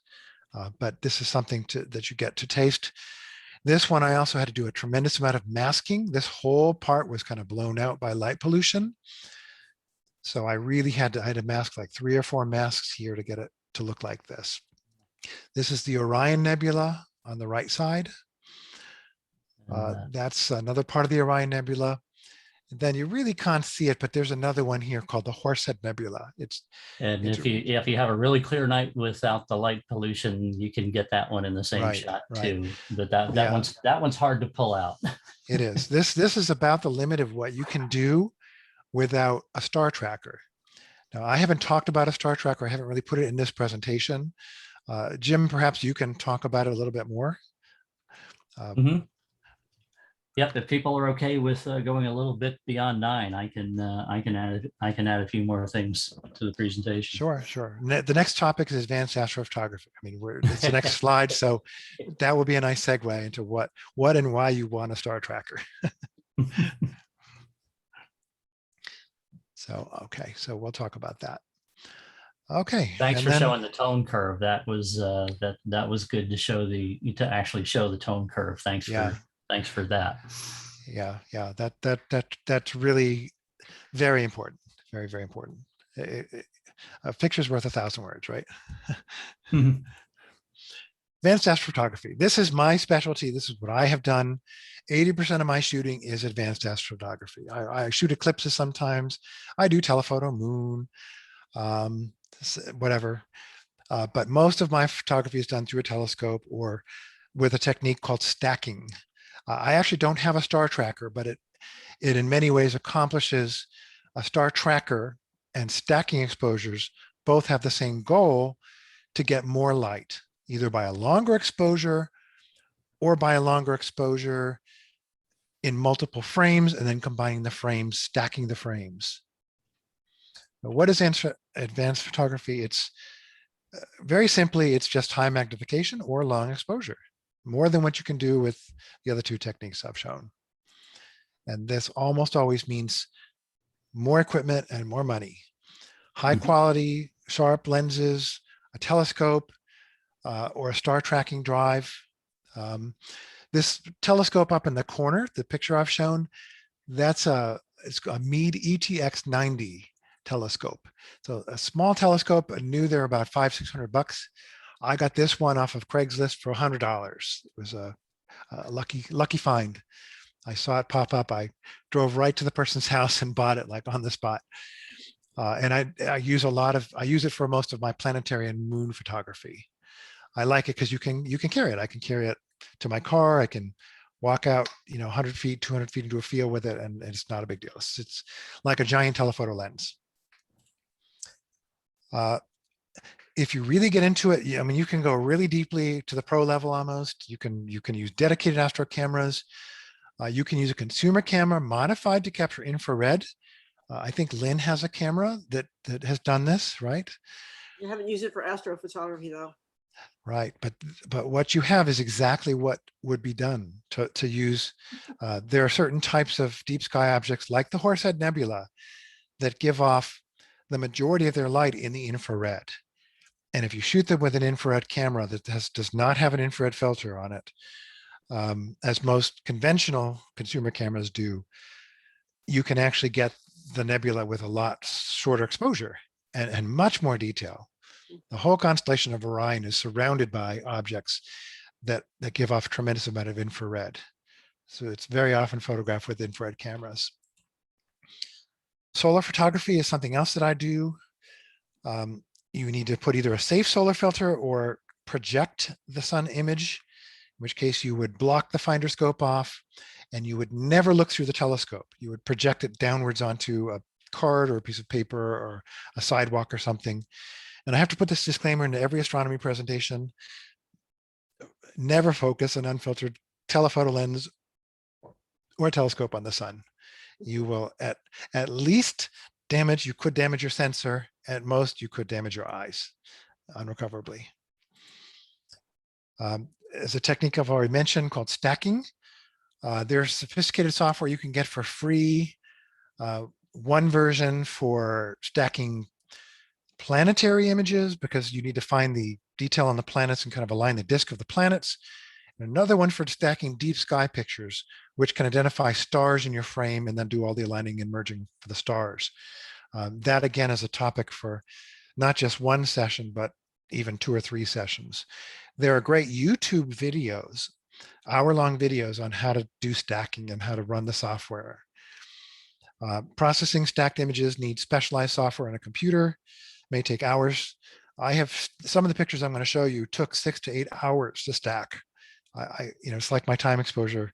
I set the computer up, push the button to start stacking, go to bed, come back at 8 o'clock the next morning, and then it finishes. Okay, here's some images. This is what the moon looks like through my little telescope. And this is better than pretty much any telephoto lens can do. You can get a 600 millimeter Canon lens, put a 2-power teleconverter on it. By that time, you've got 25 or 30 elements of glass, and you're losing clarity, you're losing brightness. This telescope will generally do a better job than virtually any camera lens, and for $500. But this is all I can do. You can take a picture of the sun. I have for $10, I bought something called the hydrogen alpha filter off of Amazon.com. It looks almost like a mirror. It's like taping a mirror over the front of your lens. And then I can shoot with kind of normal exposures. ISO 800, 60th of a second. The telescope has a focal length of 1300 millimeters. It's fixed, can't be changed, and has a fixed aperture of 13.5. And with that filter and some extreme processing, especially involving micro contrast, I can get this picture of the sun. There's an arrow in the picture that points towards a sunspot. This is an active solar region that produced a massive solar flare. And the solar flares that come out of these regions are often responsible for the magnetic storms and northern lights displays that will hit the Earth 2 to 3 days later after traveling through space about 90 million miles. All this kind of detail on the sun, these are what we call convection cells. The sun is a hot ball of gas, and the top layer, called the photosphere, convex. I mean, the gas actually churns over like boiling pot of water. So you're seeing kind of the boiling gas convection cells on the sun. And so you can do this. This is within the reach of a conventional camera with another $500 of equipment. You don't have to be an observatory or professional photographer to get these. Then we get into some of the more exotic photography. This is a total, an annular solar eclipse, May 10th, 1994. I was living in Massachusetts at the time, and I had to drive to Quechee, Vermont to get this picture, the center line of the eclipse. And this is what you're seeing is the outer ring of orange is the ball of the sun, and the inner ring of black is the moon. The moon passed in front of the sun, but at a time when it was farther away in its orbit. And so we did not get a total solar eclipse. Only about 1 in 3 eclipses is a total eclipse. 2 out of 3 total eclipses is actually like this. It's called an annular eclipse. Annulus is the Latin-based word for ring, so it's a ring eclipse. And this is with a film camera, T70, with Ektachrome 400. And the telescope was a Bausch & Lomb 90, which is almost identical to the scope I have today. I sold that scope in the late 90s and bought my new telescope about 2 years ago. The next one is one of my favorite eclipse pictures. This was in Hawaii. I showed a picture at the Christmas picnic of totality. This is a picture of the corona. It's a long time exposure of an eclipse to get the very, very faint outer regions of the corona. The sun itself is about 100 Earths across. On this kind of eclipse, this black disk is the disk of the moon passing in front of the sun. But in this case, the moon was closer in its orbit and could fully cover the sun. And then we have a total eclipse. Then you see this faint, faint outer regions of gas. And a solar flare will cause a large pocket of gas to come off the sun. And that's what you're seeing here. This is a very high temperature outer atmosphere of the sun, which we can only see during a total eclipse or from a spacecraft that blocks the sun out like a total eclipse does. Then I have a couple of stacked pictures. I'm sorry, here's one more picture of, this is the planet Mars. This was one of its closest approaches in the past century, September 1988, with an old Canon F1 film camera on a big observatory telescope when I was a professional astronomer. My best picture of Mars. Ektachrome 400. You can see it's grainy. This is before we had digital technology with denoise. That's the way the picture was. It's also blown up tremendously, which is why you see the grain in the film. Now I have some stacking. Sorry. Here's the digital camera picture. No stacking yet. This picture was just a year and a half ago, December 2020. Once every 400 years, Jupiter and Saturn get so close together in the sky that they can be seen in a high power telescope in the same field of view. So this picture is through my telescope, Jupiter and Saturn. It was only this close for about a day. The next time this is going to happen is about another 400 years in the future. This is not a very large telescope. And when it happened, Jupiter and Saturn were both fairly close to the horizon, only about 9 degrees above the horizon. So you just don't see any sharpness. You also see atmospheric aberration. This side is red from the Earth's atmosphere bending the light of red on one side, like chromatic aberration, but it's caused by the Earth's atmosphere instead of, as Jim was saying, the atmosphere acts like a lens. This, in a way, is like chromatic aberration from the Earth's atmosphere. And there's the ring of Saturn. So that's Saturn, this Jupiter, and you can see all 4 of Jupiter's brightest moons: Ganymede, Io, Callisto, and Europa. Jupiter's like a little mini solar system. It's almost got its own little planetary system of moons. I have a picture of that taken with a 100mm lens. Right. This is, you were saying that the Horsehead Nebula is about the limit of what you can do without a star tracker. This is what you can do with a star tracker or with stacking. So this is with my 135mm lens. And this is 227 pictures taken, sort of back to back over a 10-minute period of time, just shooting away. The camera's just firing. I have a special mode in my camera that would just keep firing as many pictures as I tell it to. And then I bring them home, and this one, again, takes like hours for the computer to process it. So the computer has to take each individual frame. The stars have moved from frame to frame to frame. It analyzes each frame, calculates where the stars are, calculates the precise angle it has to be rotated, and the precise amount of pixels it has to be moved to stack on top of the frame that was before it. And it does this with all 227 pictures. And the benefit you get from stacking is that the faint light is there in all the pictures. So the light from the nebula, the light from a distant galaxy, it is cumulative. It adds up picture by picture. The noise, the background noise, is random. It is not cumulative. So when you add stacked images, the noise tends to cancel itself out. So what happens is you end up bringing out more detail from the cumulative photons, and you cancel out the detail from the noise photons, and you end up with a much lower noise picture and a lot more fine detail. So that's a huge advantage.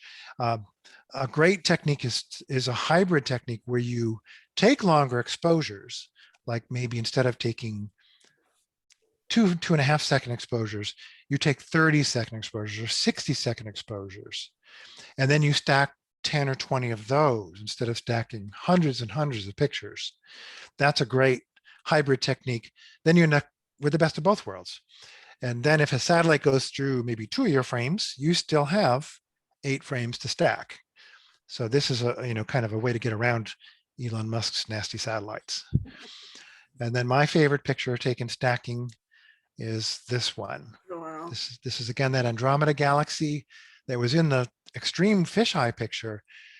Here it is with 135 millimeter lens, 1.3 seconds. I'm zoomed in close. This is, I really wanted to pinpoint stars, so I limited myself to 1.3 seconds, 440 pictures to get to 9.5 minute exposure. And then I'll just wrap up my presentation, and then we can move on to what Jim wants to show. So we're basically done. How do you find out what to shoot, when to shoot? There are fantastic resources, articles on the internet. You don't have to write these down. You can download this presentation and you'll have these. You can open up the PDF file and click these links and it'll go right to the website. Astronomy magazine, Sky and Telescope magazine, they have both articles, plus they have a column, like this week in the sky.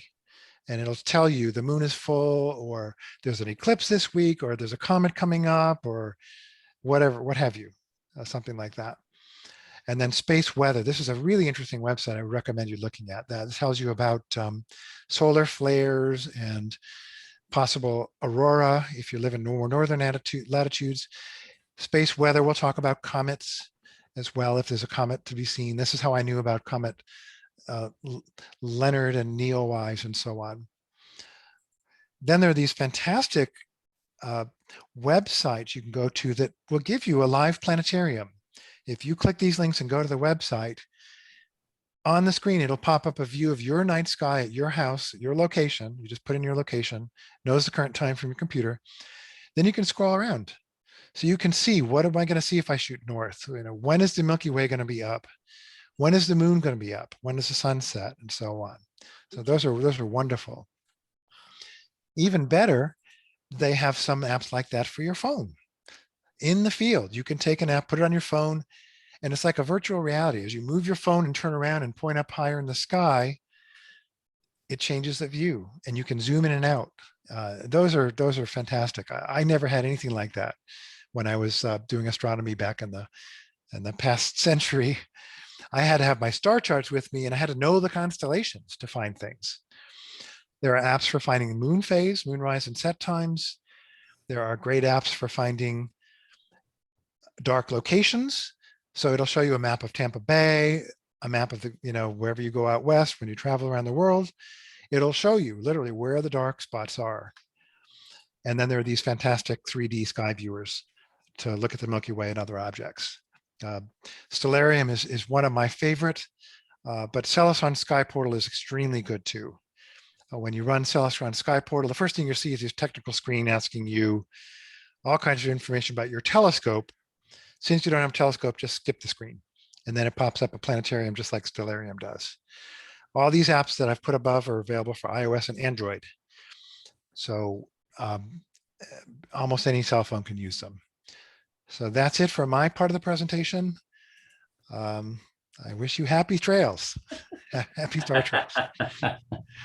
Did you And want here's me, a- did you want me to share my zodiacal light real quick? Absolutely, please do. Yeah, go ahead and stop sharing your screen. I'm and going to I'll stop share mine. sharing Yeah. and we'll pass it over to you. I can So figure real out how to quick, do this. Just up at the top, it says stop. Okay. It says pause. Is that what I use? Pause No, share? no, you wanna do. Oh, okay. The red button, stop share. Okay, Okay. Okay, I'm gonna Gotcha. go ahead and share mine real quick.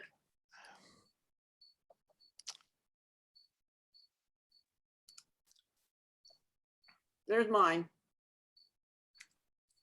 Do you see Ooh, it? that's nice. Yeah, yeah, we see it. Yeah, good. And that's a much better picture than mine. And I think I mentioned to Lynn on she posted this on Facebook, that she captured a lot more than just the zodiacal light of this picture. Yep, I see Andromeda over There's there. Andromeda. At the very bottom of the frame, there's a bright star, kind of looks like it's between two mountains. That's the planet Jupiter. And then I can't pick them out. I could on a star chart, but the planets Uranus and Neptune are both in this picture and they look like star pinpoints. So she captured 3 planets, that deep sky object. And there's even like a second galaxy in here and a star cluster. So she's got like 3 planets and 3 or 4 deep sky objects in this picture. And the zodiacal light, which is incredibly hard. This is like people will plan for years to get a picture like this. So very well done. One shot. I stacked the stuff that I did with the Milky Way, but this one I did not stack, and it's just one shot that I shot. So How did you know to shoot this? Where were your sources information, or well, did I was at a conference with 14 instructors, and several of them shoot the night sky a lot in the desert. Ah, And Joshua Cripps was actually the one who told, he wasn't with us that night, but he had told the 2 instructors that we were with that we should be able to see the zodiacal light. And sure enough, we're standing on top of a dune out in the middle of the desert, and it was it's Mesquite. We were at Mesquite Dunes, and we'd been there for about three hours, and we were shooting. First, we did just the sky with lit up dunes, and then they said, "Oh, here's the zodiacal light." It just came up, and so everybody kind of turned around. It was in the opposite direction. We were shooting the dunes, and then. And basically, like your picture with that you took, the Milky Way was over to the Yep. right, and so I actually ended up now, shooting. could the you Milky see it? Way Did as it look well. like this? Yes. Oh my goodness, I've never seen it like Yeah. that. Yeah. You must have had a truly Yeah. dark sky. It was very dark out there. I mean, obviously, there's pollution down at the bottom. I think that's from Vegas.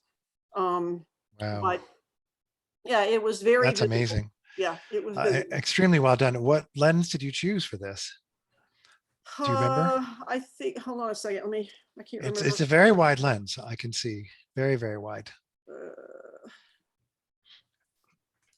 Yeah, it was. Yeah, I'm just dying to know what the 14 millimeters.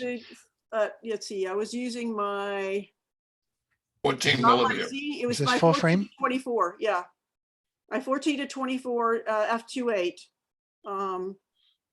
And on my Nikon mirrorless camera. Yep.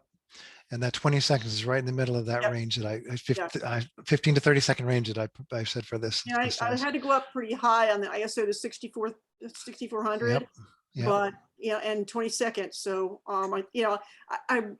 there is a little bit of movement of the stars up here, but this part down here is pretty. It's perfect. Yeah. This is a fantastic shot. Thanks. My jaw dropped when I saw this. Really. You could post this on any astrophotography website. Oh, they would be happy with me, huh? I'm like, They'd love it. They'd love it. In fact, this is better than almost anything I've seen on an astrophotography website. So really well done. here's my Milky Way. Wow. That's stacked. That's 8 images stacked with a dark image, with one dark image. Beautiful. What did you use to stack it? Star Stacker, Okay. I think is the name of the program. I have to look it up. Right. I use one called Deep Sky Stacker. Yeah, I think that's it. I can't remember the name of the stupid program. Hold on a second, let me look. I can't remember. As you get to see all the stuff in my, let me put it, I don't know. I can't remember. I think it's Star Stacker. I have so many. You guys are fawning over each other. You guys need to get a star. Yeah. Yeah. Yeah. See, this is what we started out doing right here. Just the sky. Wow. And then we ended up, and then everybody else is like, oh, the Milky Way isn't over there. I'm like, I could see it. Obviously it's this is the processed image, so I could see see enough of it. And I used a program to figure out exactly where it was, and there it is. So Right. All right, Right. I'm done. Go ahead, Jim. It's your turn. All right. Thank you.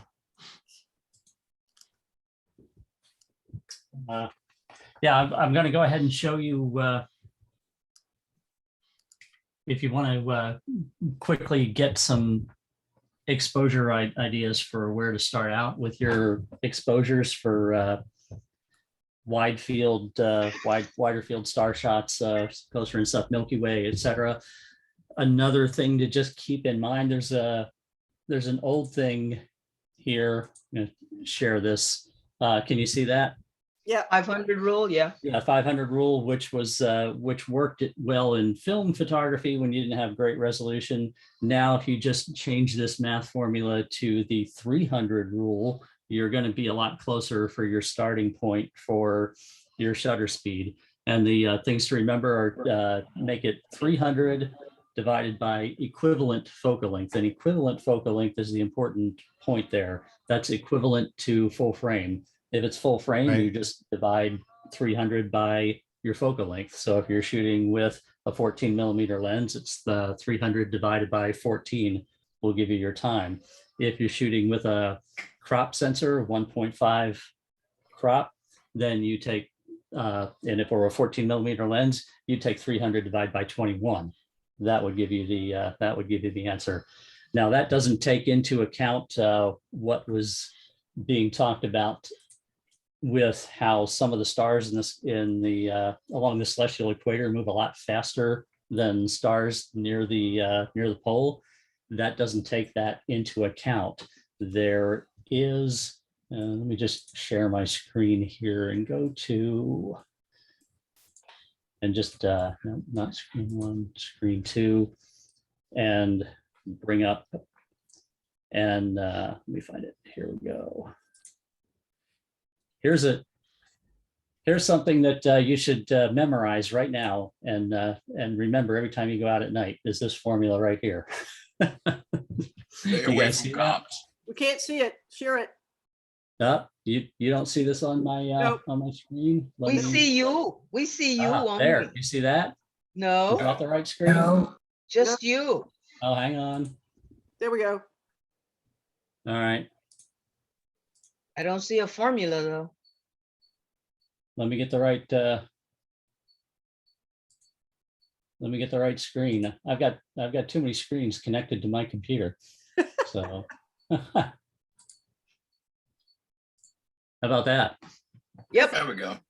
Oh Yeah. yeah, I got that one. Yeah, Maybe you can it's memorize right that. now. Yeah, Yeah. that's the accurate formula. But I'll tell you what, anybody heard of that app for your phone that a bunch of us already have, Photo Pills? Photo Pills does it for you automatically. Photo Pills has this formula in it, and it's super easy to use, actually.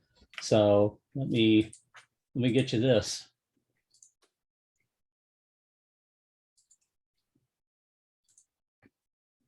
There's Photo Pills. You see that? Yep. It's got this thing in it called Spot Stars, which is that formula. And it takes into account your own camera. So you can go right in here and pick the camera you're going to use. You pick what lens you're going to use, what aperture you're going to use. I'm going to skip this for a second and go over here. You've got two options for what it's going to calculate time on, which is it's got the 500 rule or the NPF rule, and default barely noticeable star trails. That's good for getting more stars into your shot. Accurate, where it says for large print, that's more pinpoint stars. but you'll have, it won't get some of the fainter stars. But if you're going to print a large print and really want pinpoint stars, you can switch to accurate versus default. The other thing it has here that a lot of people look at this and don't know what to do about it is this right here, this minimum declination. People look at that and think, what is that? And I'm going to tell you the easy way to figure that out. That's the angle of where you're pointing your camera versus either the North Pole or the South Pole. And I'm going to switch so that you can see me. Here's a quick way to just get in the ballpark of that.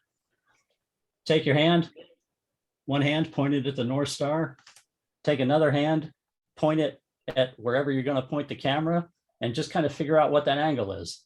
If it's 90 degrees, if it's 45 degrees, 30 degrees, so just roughly, and it doesn't have to be exact, just point this hand where your camera is going to go, and there's your angle that you put in to the app there.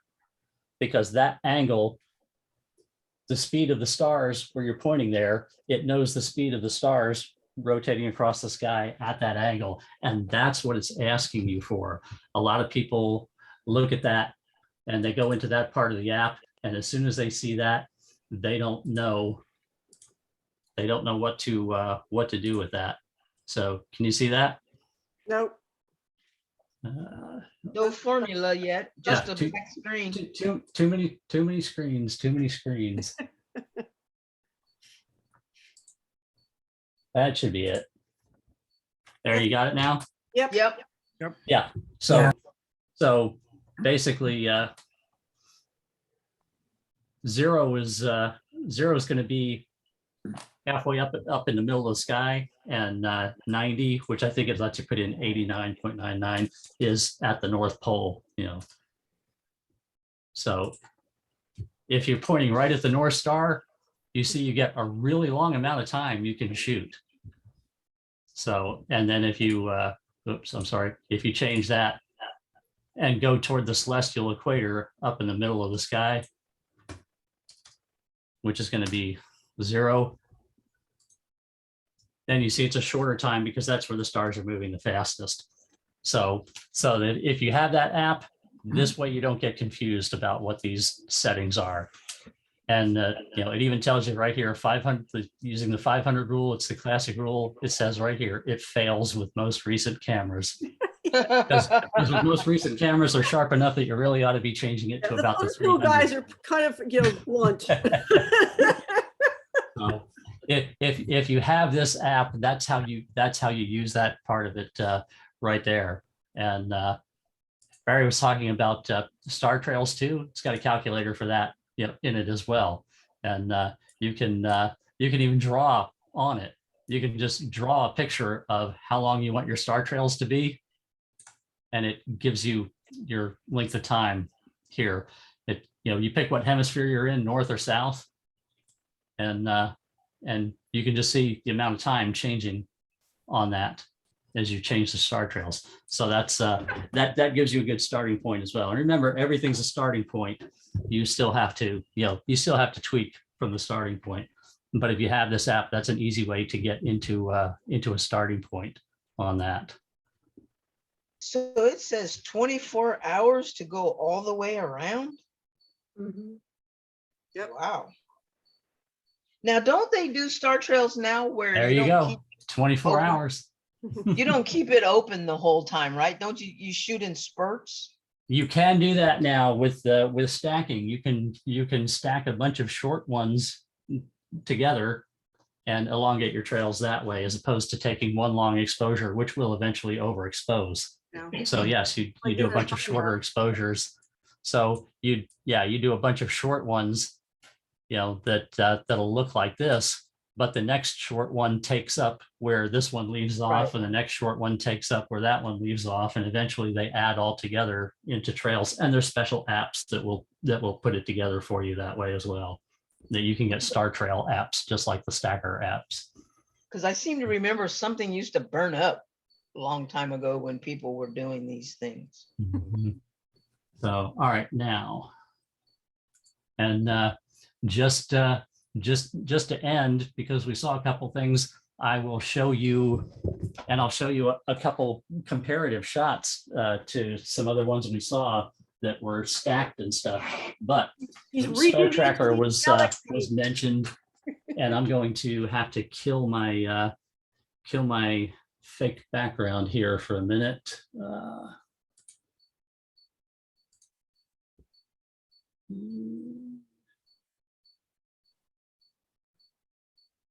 No.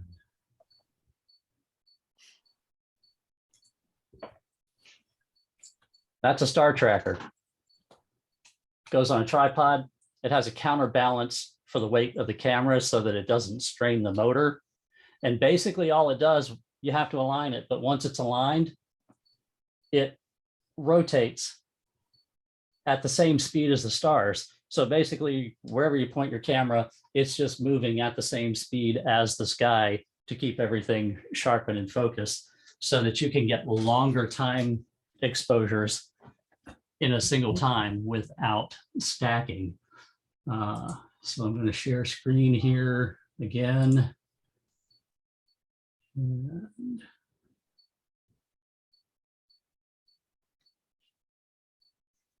figure out which screen. Okay, screen 2. Share. All right, what do you guys see on your screen? You see photo pills. Okay, good. Because now I can bring up, I'll show you here a couple of comparative photos. Yeah, here we go. We had looked at one that Barry had stacked of the same scene, the Orion Nebula, the Flame Nebula, there's the Horsehead Nebula. The difference in this being this is a single exposure, not stacked. This was done with the Star Tracker there. It's cropped in. This was done, this is an 80 millimeter f2.8 lens and a 4-minute long exposure on the Star Tracker. But this is one single 4-minute long exposure, and this is cropped in. And so you can see how sharp the stars are, and you get that accumulation of light through a long exposure as opposed to the accumulation by stacking a bunch of short ones. That's where and what Barry was saying, the hybrid method that's great is take a lot of exposures on the Star Tracker like this and then stack them, and which I have not done, but I'm intrigued and interested in doing that now.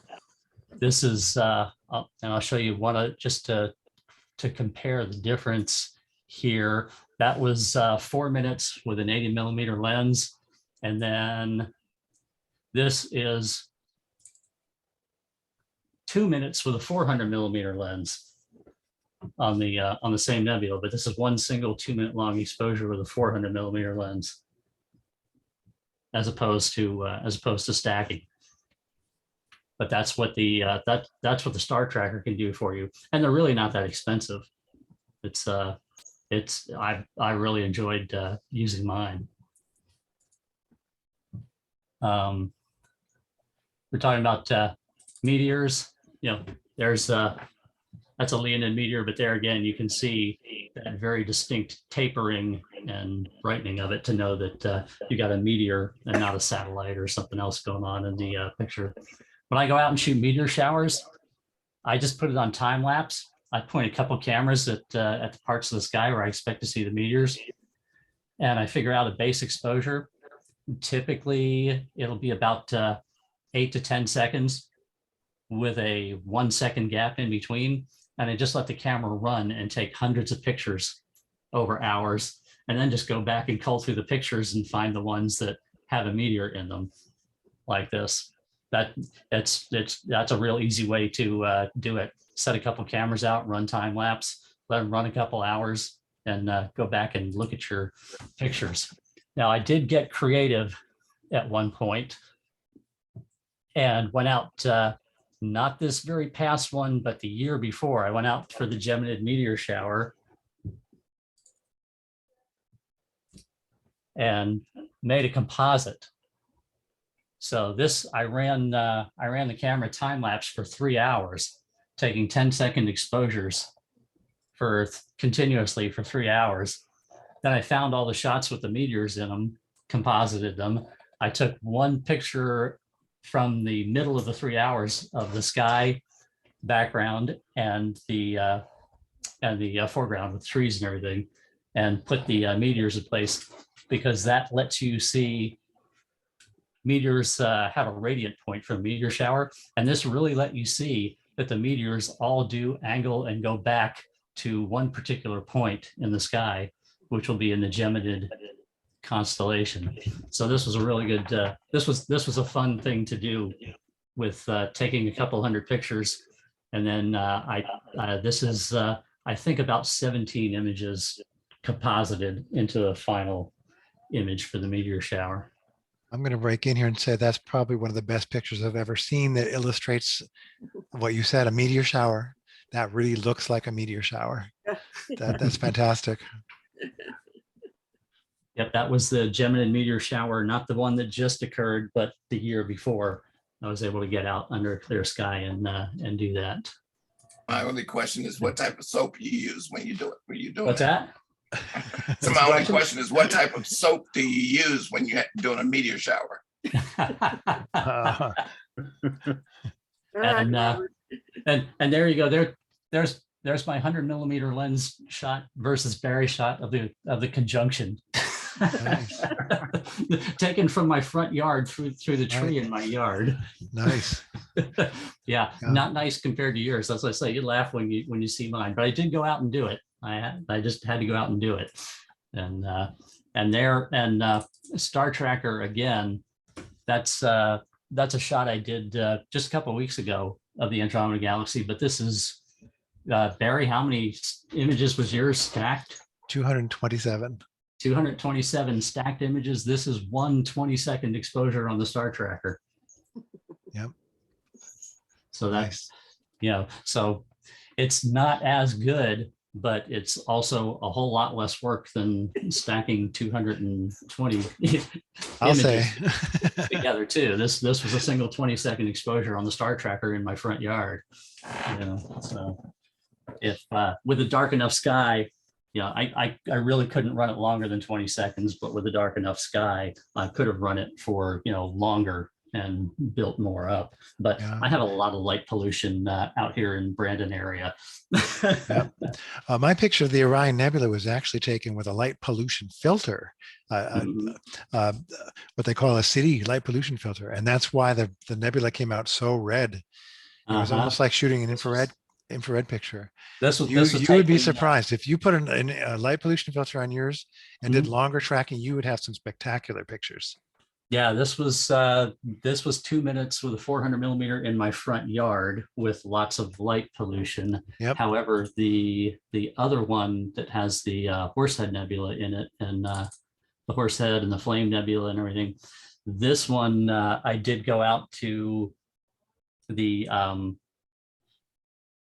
state park, the Dark Sky State Park, Kissimmee Prairie. Yeah. Kissimmee Prairie State Park. Yes, this was done at about 3 a.m. Nice. 4-minute exposure with a Miller lens at the Dark Sky State Park. So that was a really nice sky that Very night nice. to do that. A beautiful image. This was actually one of the first things I ever did with the Star Tracker, learning how to use it. Nice. Yeah. So I just wanted to show you guys, for comparison purposes, what can be done in a single exposure, versus stacking. And now, like I say, I'm very intrigued to go out and start stacking exposures taken on the Star Tracker. Yeah. What's interesting about the Star Tracker too is if you have lightweight mirrorless cameras like I do, you see right now I have one camera on here. But what I do now, I have a T-bar that goes on here, and I actually put 2 cameras on it pointed in 2 different directions. And this supports the weight, because this will support 11 pounds worth of camera. So even with 2 cameras on there, I don't even come close to the payload capacity of 11 pounds on this. So I put a T-bar on there with 2 cameras pointed at 2 different things in the sky, and I get double the bang for the buck while I'm shooting with the Star Tracker. I Hey, typically Jim. now put a wide angle lens on and a longer lens on at a specific object and let both cameras, track different objects in the sky. Hey, Jim, you're still pretty small. We couldn't see that. What's that? Oh, yeah. Okay. Stop sharing. Yeah. There it is. But yeah, like I say, I'll put on the top of this here, I just put a T-bar on it with and put two cameras on a T-bar. It's got a it's just got a mount on there, and I can in fact I even have one right here, I think. Grab it. There. See that? Oh, yeah, Yes. yeah. Yeah, it's just a bar with 2 1/4-20 pieces on it, so I can just do this. And actually what I do is I put 2 ball heads, I just 2 little tripod ball heads, miniature ball heads on here, and put 2 cameras on the bar. And then the bar goes on the star tracker. And I can point with ball heads, I can point 2 cameras at 2 different objects at the same time on the tracker. Wow. And it works because the tracker is set onto the North Star. Yep, you align it on the North Star, which is basically the center of the wheel of the sky. And then so as the motor spins, it spins at the same speed as the sky. So as long as your cameras are attached to that motor, they're rotating at the same speed as everything appears to rotate in the sky. And so it does take, there is a learning curve to getting a precise alignment with it. And if the North Star is blocked by trees where you're at, or there happens to be clouds in the northern part of the sky and you can't find the North Star, you wind up not being able to use the star tracker. I had one night I went out and it was a beautiful night. I was in Kissimmee Prairie State Park, and the entire top of the sky and the southern sky was clear, and there was a thunderstorm that blocked the North Star until I decided to go to bed. And so I never could set up the star tracker because of a thunderstorm in the north. It was the only cloud in the sky, but it obscured Polaris, and so I couldn't do anything. No. Any questions, anybody? No, it's a lot of info. Between Well, the two of I do those have friggin' a experts. question. Go ahead. I'm sorry. Go ahead, Jim. Yeah, I have a question. Do you guys prefer a ball head or a gimbal head? I prefer hair. You know what? It looks like you need some.